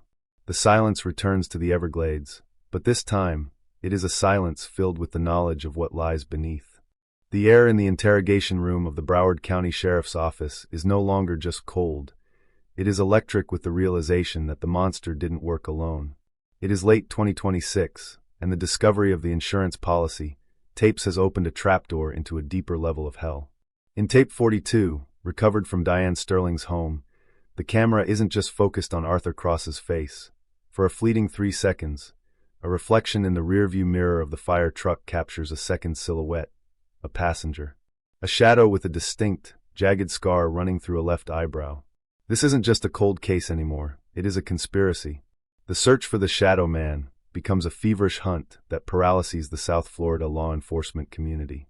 If Cross was the architect, this second man was the foreman, the silent partner who helped dispose of evidence, scout locations, and perhaps most terrifyingly, ensured that the hero remained above suspicion for 4 decades. The investigation pivots with the force of a high-speed collision. Detectives begin a forensic audit of every person Arthur Cross ever worked with, every hunting buddy, every childhood friend. They find him in the most unlikely of places, the records of a retired dispatcher named Elias Thorne. Thorne was the man on the other end of the radio for 20 years, the voice that guided Cross to the scenes of tragedies, the one who controlled the flow of information during the very hours when girls were vanishing into the sawgrass. A background check reveals the scar, a souvenir from a bar fight in 1982 that matches the reflection in the tape perfectly. But when the SWAT team arrives at Thorne's secluded ranch in the rural outskirts of Davie, they don't find a fugitive. They find a house rigged with more than just locks. They find a command center, dozens of monitors tuned into police scanners, private security feeds, and a wall covered in the same topographic maps Cross used, but with a different set of markings. The standoff at the Thorne Ranch is a cinematic nightmare, broadcast live by news helicopters circling overhead like vultures. For 6 hours, Thorne refuses to come out, his voice booming over a loudspeaker, taunting the officers with their own failures. He doesn't sound like a dispatcher, he sounds like a prophet of doom. "You think you found the end of the thread?" he screams into the humid night. "Arthur was just the hands. I was the eyes. I saw the world you were too afraid to look at." When the tactical team finally breaches the perimeter using flashbangs that light up the swamp like artificial suns, they find Thorne in his study, a single bullet wound to the temple. But he left a final gift for the investigators, a computer server, humming with an ominous blue light, containing a digital archive that makes the leather-bound ledger look like a children's book. The Thorne Archive is a digital panopticon of every major cold case in the state of Florida. It wasn't just Cross. The archive contains chat logs, encrypted emails, and grainy surveillance footage suggesting a loose network of individuals who traded information on vulnerabilities, unprotected hiking trails, poorly lit parking lots, and the patrol schedules of rookie officers. This is the ultimate cold case betrayal. The realization that the silence of the Everglades was maintained not by luck, but by a coordinated effort within the system itself. The scandal erupts like a volcano. The governor declares a state of emergency for the judiciary. Every conviction handled during Thorne's tenure is thrown into question. The public's trust doesn't just erode, it vanishes. People begin to realize that the safe world they thought they lived in was a carefully curated illusion, managed by the very people they paid to protect them. As the detectives dig through the Thorne archive, they find a folder labeled The Final Project.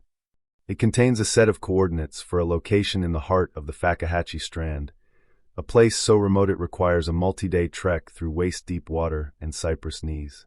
This is the coordinate Cross refused to give, the one Thorne took his own life to protect. The recovery team, led by a now skeletal and haunted Detective Miller, moves through the swamp like soldiers in a war zone. They find it under a massive, ancient orchid tree, not a grave but an altar. It is a collection of personal items from victims dating back to the late 1970s, arranged in a chilling, ritualistic circle. In the center, preserved in a waterproof casing, is a badge that belonged to a high-ranking official who disappeared in 1992, a man everyone thought had walked out on his family. The cold case has now consumed the very foundation of Florida's power structure. The arrest of Arthur Cross was just the first domino in a line that stretches back through the decades, touching every level of the community. The sensation and shock the headlines promised in the beginning have turned into a numb, permanent state of mourning. Science solved the case, but it couldn't prepare the world for the answer. The truth wasn't just a name or a face, it was an infection. As the final remains are airlifted out of the Fakahatchee Strand, Miller stands alone in the dark water, the sound of the helicopter fading into the distance. He looks at his own reflection in the black water and sees a stranger. He realizes that in hunting the monsters, he has become a part of their world, a witness to a darkness that can never be unseen. The final scene of the voiceover shifts back to the Broward County Courthouse, now surrounded by a permanent vigil of families from across the country, holding candles for the missing. The cold case is officially solved, but the wound is gaping. Arthur Cross sits in his cell, a king without a kingdom, while the ghost of Elena Vance and 24 others finally rest in the earth. The story doesn't end with a happily ever after or a sense of closure. It ends with the chilling knowledge that for every light science manages to turn on, the shadows just move somewhere else, deeper into the swamp, waiting for the next hero to walk into the dark. The silence returns to Florida, but it is no longer the silence of peace. It is the silence of a secret finally, agonizingly told.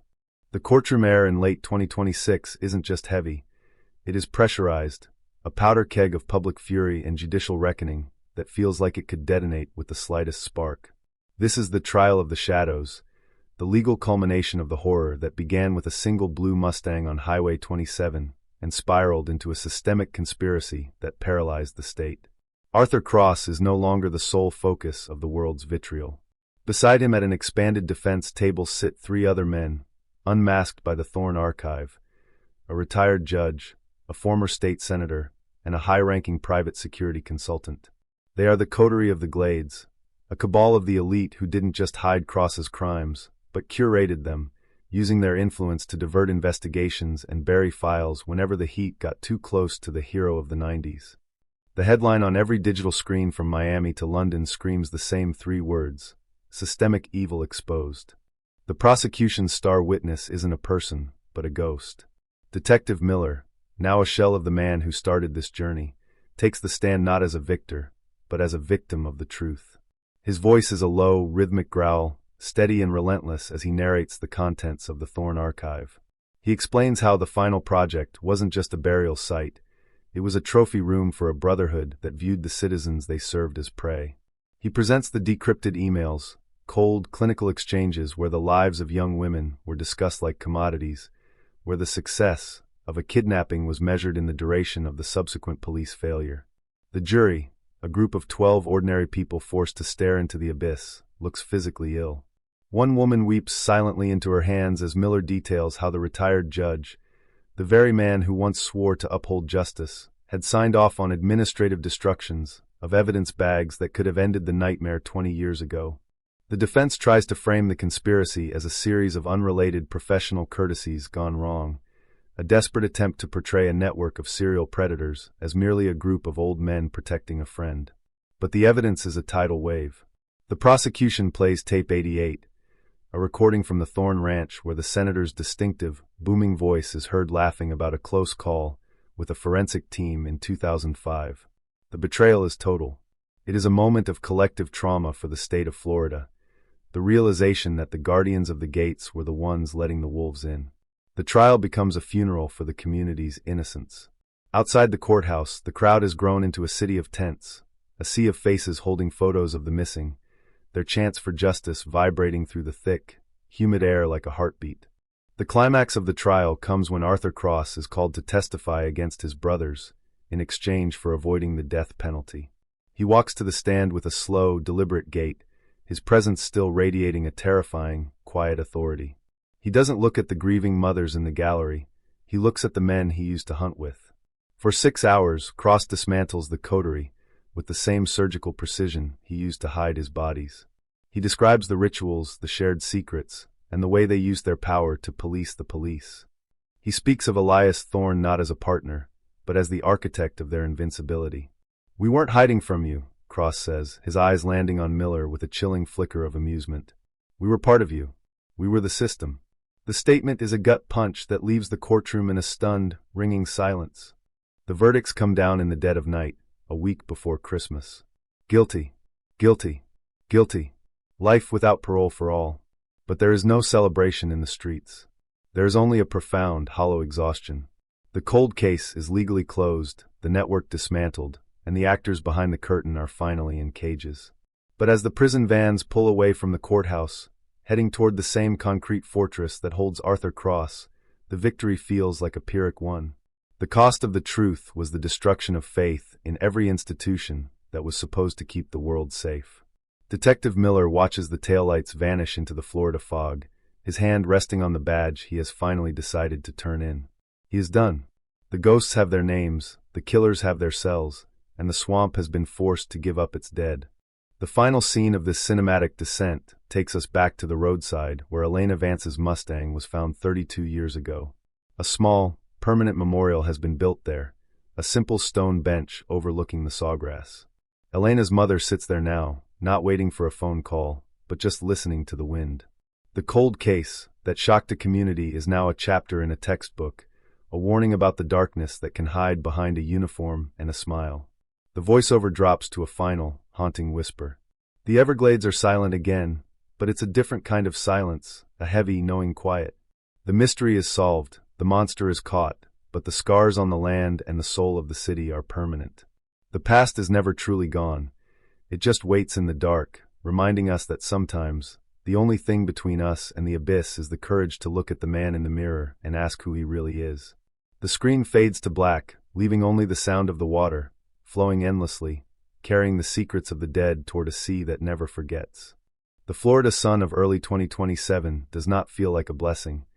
It feels like an interrogation lamp, exposing the jagged scars of a state trying to rebuild its broken soul. The coterie of the Glades trial is over, the cell doors have vibrated shut, and the headlines have begun to pivot toward the next cycle of chaos.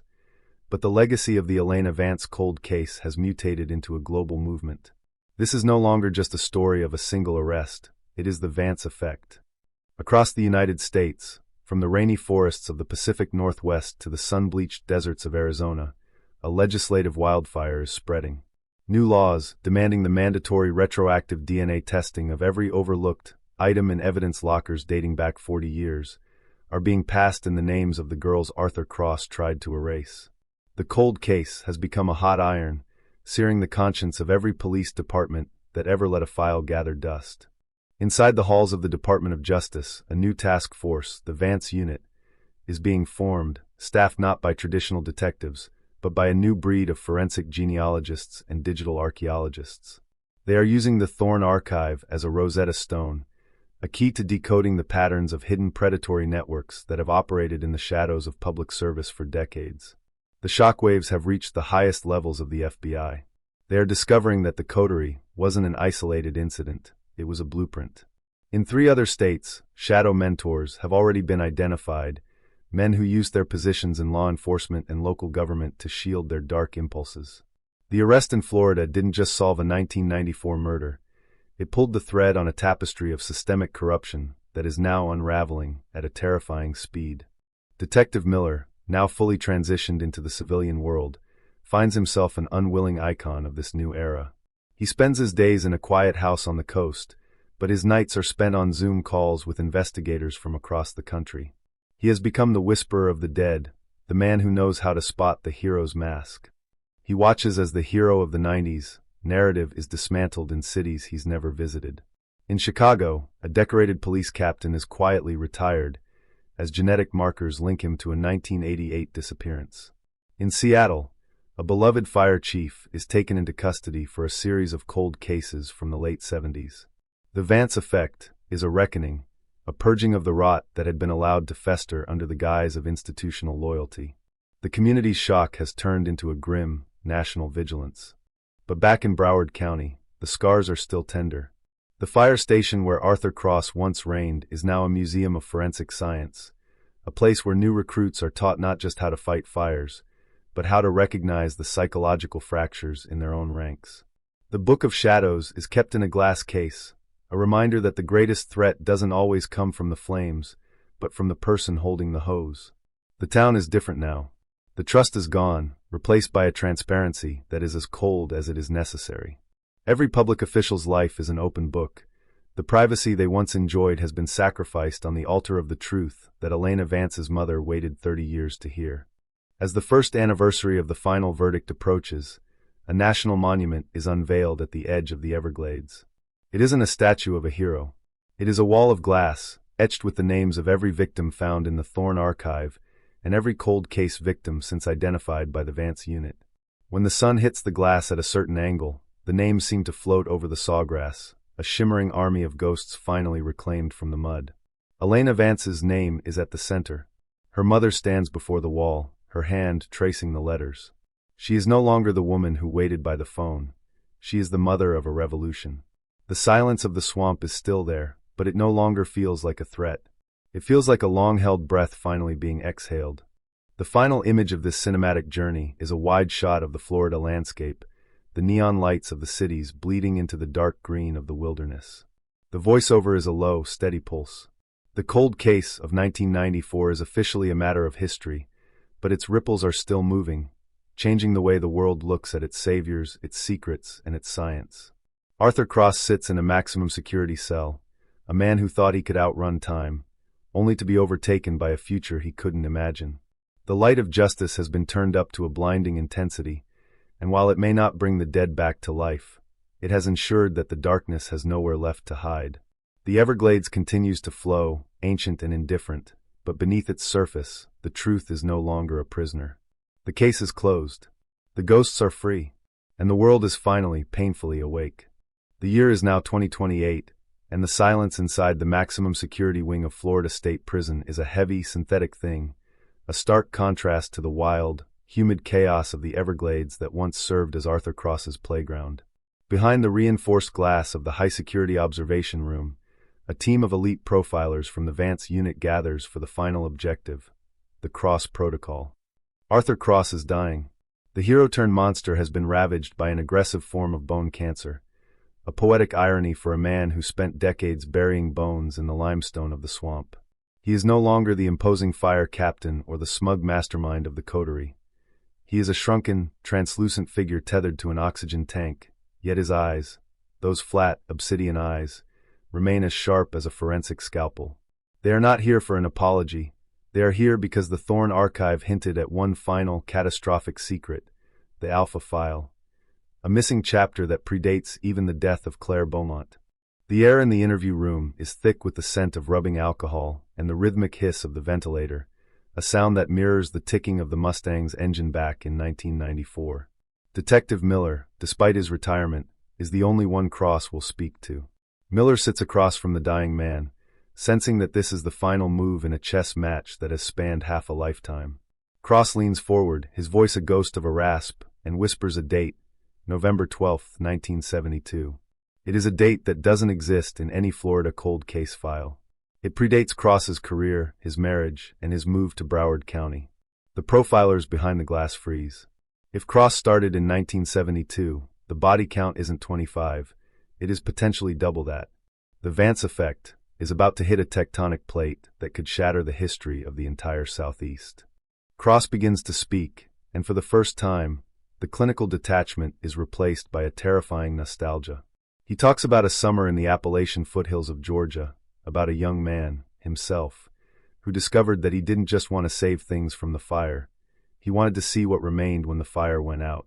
He describes the first echo, a hitchhiker near a logging trail whose disappearance was never reported because she belonged to a world that didn't keep records.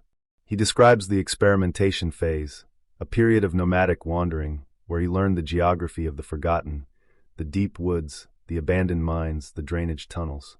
The Alpha File isn't a ledger, it's a mental map of a different kind of wilderness. As he speaks, the GPS coordinates begin to flow, a stream of numbers that the Vance unit frantically plugs into their systems, watching as red dots begin to bloom across the map of Georgia and Alabama like bloodstains on a white sheet. The revelation sends a shockwave through the national law enforcement community that dwarfs everything that came before. The cold case of Elena Vance was just the tail of the serpent.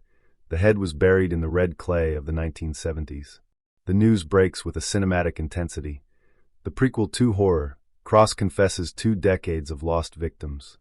The public, which had just begun to breathe again, is plunged back into a state of stunned disbelief. This isn't just about a hidden network anymore. It's about a lifetime of predatory evolution. The image of Arthur Cross as a product of the 90s is shattered, replaced by the reality of a man who was born into the darkness and spent 50 years perfecting the art of the vanishing act. The community of Broward County watches in a daze, realizing that the man they called a hero had already been a prolific killer before he even stepped foot in their fire station. Inside the prison hospital, the atmosphere is somber. Miller realizes that Cross isn't confessing out of guilt. He is confessing because he wants to ensure his legend is complete. He wants the world to know the true scale of his work before the cancer silences him. It is the ultimate act of narcissistic control. "You think you caught me, Miller," Cross wheezes, a terrifying grin stretching his parchment-like skin. "But I'm the one letting you in. I'm the one finishing the book." The power dynamic remains skewed even at the edge of the grave. The detectives are reduced to stenographers of the damned, recording the locations of graves that have been overgrown by 50 years of forest, where the evidence has long since turned to dust, leaving only the word of a monster as the final testament.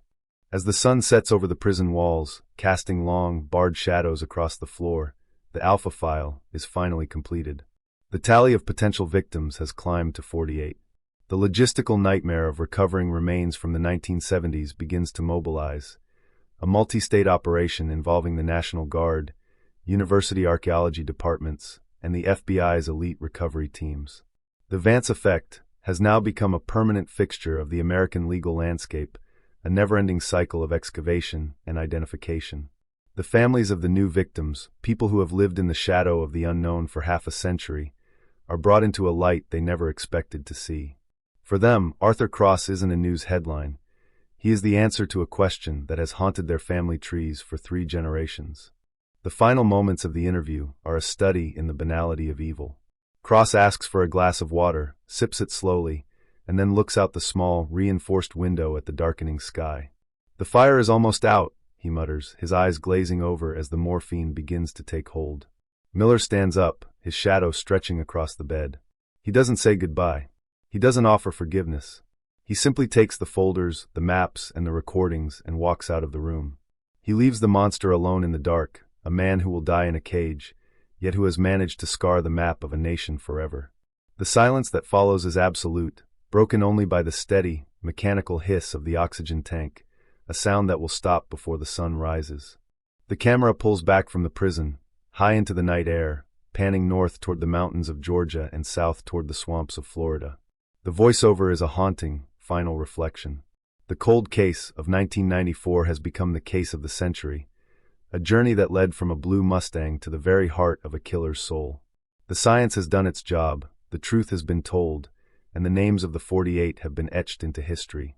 But as the screen begins its final fade to black, a single, flickering light remains on the map, a reminder that the wilderness is vast, the shadows are deep, and the ghosts of the Alpha File are finally, after 50 years, beginning their long walk home. The case is closed, the monster is gone, but the echo of the silence remains, a permanent part of the American wind. The year is 2031, and the Vance Law has fundamentally rewritten the genetic landscape of the United States, turning every dusty evidence locker into a potential gateway to the truth. The world has moved on from the frantic headlines of the Alpha File, but the silence that now blankets the Florida Everglades is different. It is the silence of a graveyard that has finally been mapped. Arthur Cross died in his sleep 3 years ago, his passing a quiet non-event compared to the seismic devastation he left in his wake, yet his shadow remains etched into the very soil of the Southeast. Detective Miller, now 70 and walking with the slow, rhythmic gait of a man who has carried the weight of 1,000 ghosts, stands on the deck of a small stilt house deep in the Fakahatchee Strand. He is the last sentinel of the Elena Vance case, a man who traded his badge for the piece of the sawgrass, yet he knows better than anyone that the cold in cold case is a lie. The fire never truly goes out, it just waits for oxygen. The transformation of the American justice system is now complete. The Vance Unit has become the gold standard for global forensics, a sprawling network of AI-driven genealogical mapping and deep soil sensor technology that has turned missing into a temporary state rather than a permanent sentence. The coterie of the Glades trial is studied in law schools as the definitive moment when the blue wall was dismantled by the sheer force of genetic truth. The community of Broward County has healed, but the scar is visible, a permanent shift in the way neighbors look at neighbors, a lingering awareness that the most heroic mask can hide the most hollow soul. The fire station where Cross once commanded is now a national training center for behavioral ethics, a place where the next generation of first responders is taught that their greatest duty is to the truth, even when the truth burns. But for Miller, the resolution isn't found in legislation or monuments. It is found in the boxes. Every month, a courier arrives at his remote dock with a single file, the final remains reports. These are the identifications of the last fragments recovered from the locations Cross whispered about on his deathbed. Each report is a name restored, a life reclaimed from the mud. As Miller opens the latest folder, he sees the face of a girl from 1974, a face that hasn't been seen by anyone living for over half a century. He lights a small candle on his desk, a ritual he began the day Arthur Cross took his last breath. He says her name out loud, letting the sound carry over the water, a final act of acknowledgement before the file is sent to the National Archives. This is the Vance effect in its purest form, the refusal to let the darkness have the last word. The national monument, the Wall of Glass, has grown. It is no longer just a local landmark. It is a site of pilgrimage for families from across the globe who have lost loved ones to the silence. The names are now etched by the thousands, a shimmering testament to the power of science over time. Elena Vance's name remains at the center, the North Star of the movement. Her mother passed away shortly after the final Alpha File confessions, dying with the one thing the swamp tried to steal, peace. She was buried next to the daughter she waited 30 years to find, their headstones a final, defiant solved against the backdrop of the Florida sky. The Mustang, the blue car that started it all, is now a part of the Smithsonian, an artifact of a time when a cigarette but was just trash and a hero was just a hero. As the sun begins to set over the horizon, painting the sky in bruises of purple and gold, Miller watches a flight of snowy egrets rise from the mangroves. The cold case of 1994 is no longer a mystery, no longer a scandal, and no longer a headline. It is a lesson. It is a reminder that the past is a living thing, breathing beneath the surface, waiting for the light to catch it. The technology that caught Arthur Cross has made the world smaller, more transparent, and perhaps a little colder in its precision, but it has also made it more just. The hero of the 90s is a ghost, a cautionary tale of the vanity of evil, while the name Elena Vance has become a synonym for the light that never fails to find the dark. The final scene of this decade-long descent takes us to the very edge of the water, where the ripples move slowly through the cypress knees. The voiceover is a final, gravelly whisper, the voice of a man who has seen the bottom of the abyss and come back with his soul intact. The cold case is closed, but the vigil continues.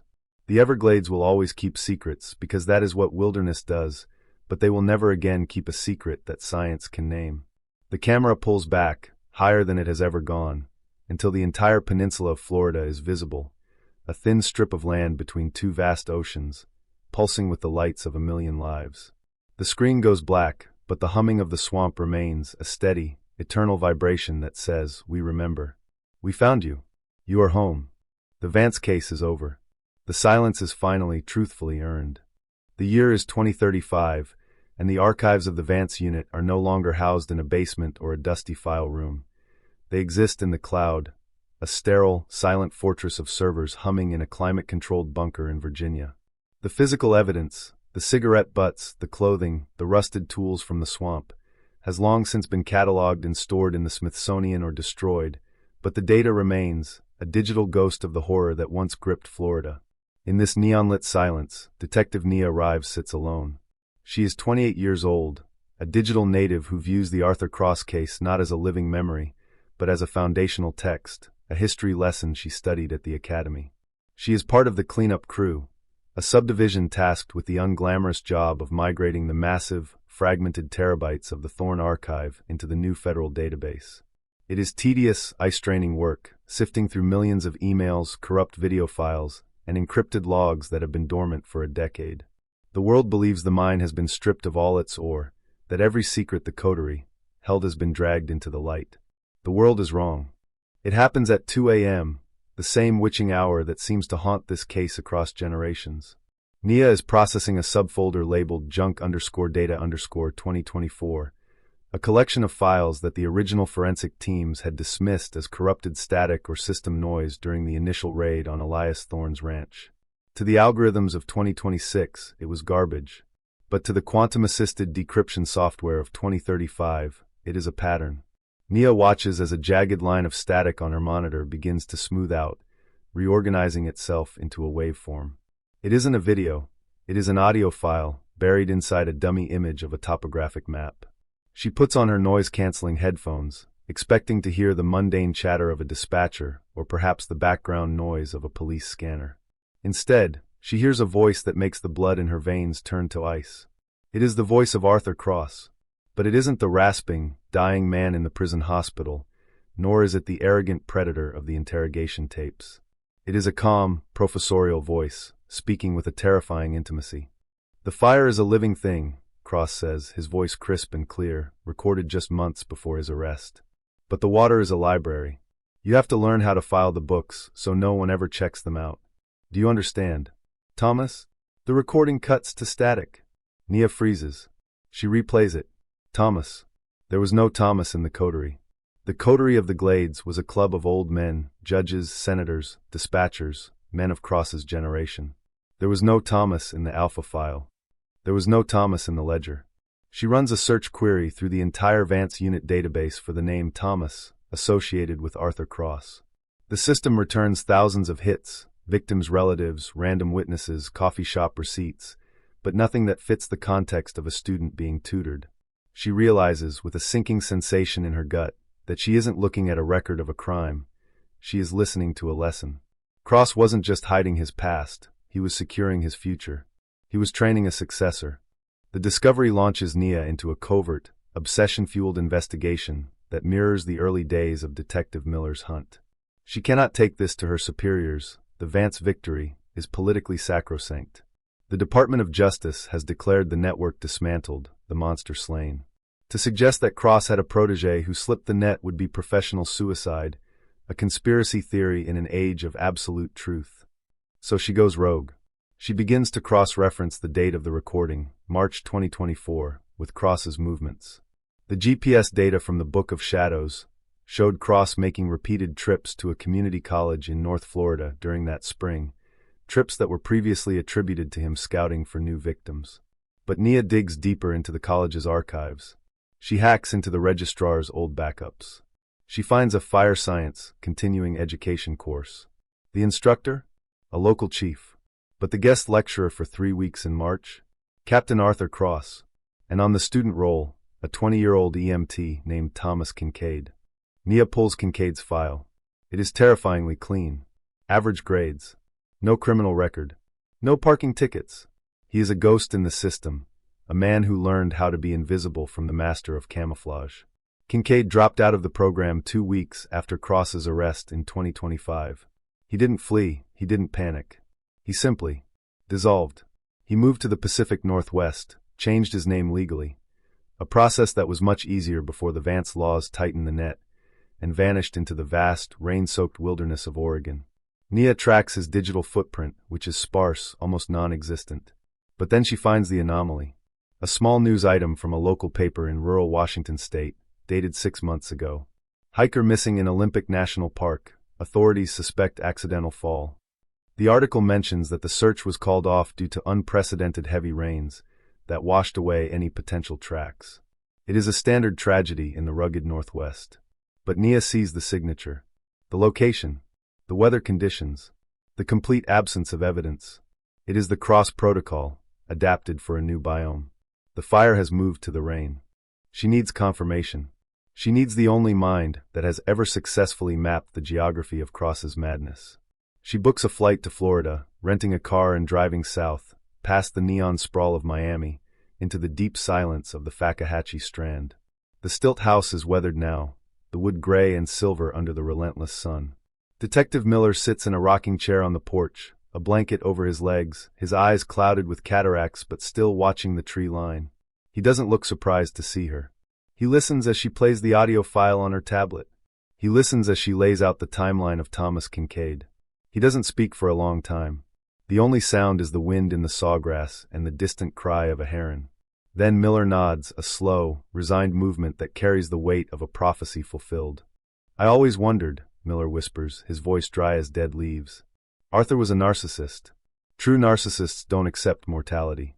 They don't just want to live forever, they want their work to live forever." He knew we were coming for him, in the end. He knew the DNA would catch up. So he built a backup drive. Miller looks at Nia, his eyes focusing with a sudden, sharp intensity.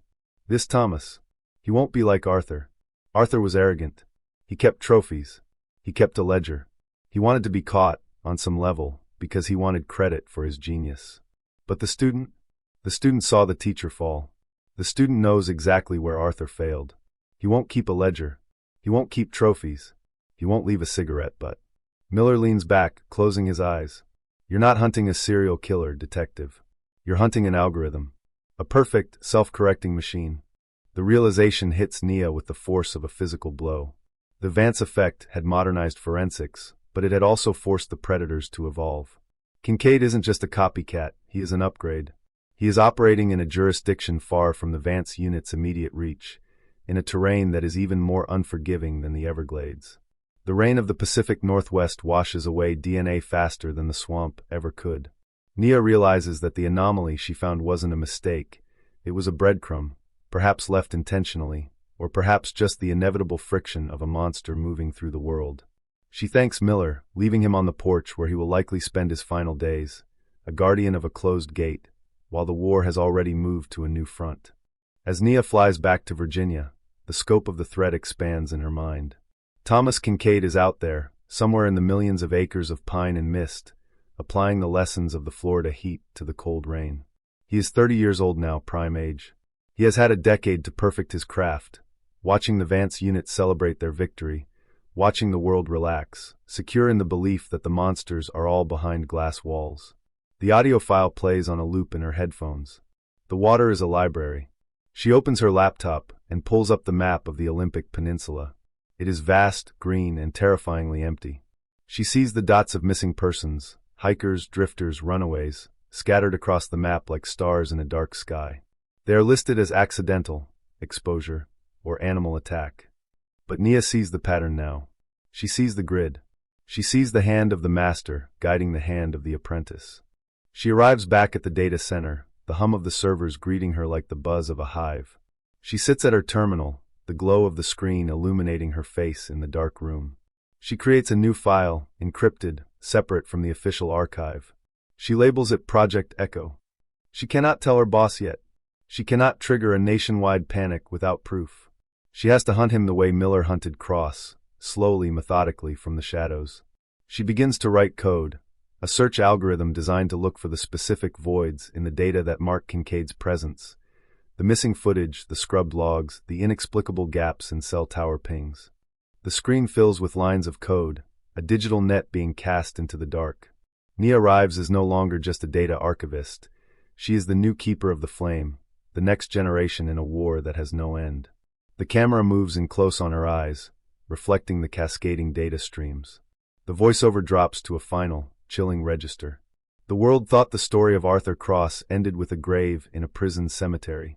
But evil is not a person, it is an idea. And ideas do not die, they migrate. The swamp has given up its dead, but the forest is just beginning to feed. The cold case was never truly solved, it just changed its name.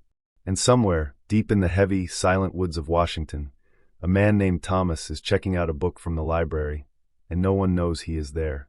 The screen fades to black, but the sound does not stop. It transitions from the hum of the servers to the sound of heavy rain falling on a canopy of pine needles, a relentless, rhythmic drumming that sounds like 1,000 footsteps approaching from the dark. Then a single sound cuts through the rain, the distinct metallic click of a car door opening, and the engine of a vehicle idling on a lonely logging road. The cycle begins again. The rain in the Olympic Peninsula does not fall, it erases. It is a relentless, gray curtain that hangs over the world, blurring the lines between the earth and the sky, muffling the screams of the timber and the secrets of the soil. It is 3 weeks after Nia Rives opened the Project Echo file, and the digital trail has led her from the sterile safety of the Virginia server farm to the suffocating isolation of a logging town called Forks, Washington. She sits in a rented SUV, the wipers fighting a losing battle against the deluge, staring at a wall of Sitka spruce that looks less like a forest and more like a fortress. The air here smells of wet moss, decaying cedar, and ozone, a sharp, clean scent that hides the rot underneath. In Florida, the heat oppressed you. Here, the vastness swallows you whole. Nia is no longer looking at data streams. She is looking at the physical manifestation of the void she saw on her screen. 1,000,000 acres of blind spots where a man like Thomas Kincaid could live for 1,000 years and never be seen. The algorithm she wrote had flagged a pattern of statistical anomalies. Hikers who vanished near trailheads that had no cell service, always during the heavy rains of November, always within a 50-mile radius of old, decommissioned fire lookouts. It was a mirror image of the Cross Protocol. Use the infrastructure of safety to facilitate the kill. Cross use fire stations. Kincaid uses the watchtowers meant to spot smoke. Nia's unauthorized leave from the Vance unit has turned into a desperate, clandestine operation. She is armed only with a laptop, a thermal imaging drone, and the haunting advice of Detective Miller. She feels the weight of the ghost she is chasing. This isn't a cold case yet. It is a warm, breathing threat. She isn't here to find bodies. She is here to stop the next entry in a ledger that hasn't been written yet. She drives up a gravel logging road that winds like a scar up the side of Mount Olympus. The GPS on her dashboard flickers and dies, the signal choked out by the canopy. She is flying blind, navigating by paper maps and intuition. She pulls over at a rusted gate marked "No Trespassing, State Forestry." This is the coordinate, the anomaly. 3 years ago, a college student named Sarah Miller, no relation to the detective, parked her car here and walked into the mist. Her backpack was found 5 miles away, neatly placed on a stump, unzipped, with her ID displayed on top. At the time, it was ruled a paradoxical undressing due to hypothermia, a tragic accident. But Nia knows better. The display was too precise. It was a signature, a nod to the mentor who taught him that fear is the true currency of power. Nia steps out of the car, the cold rain instantly soaking through her jacket. She launches the drone, the small machine buzzing angrily as it rises into the gray sky.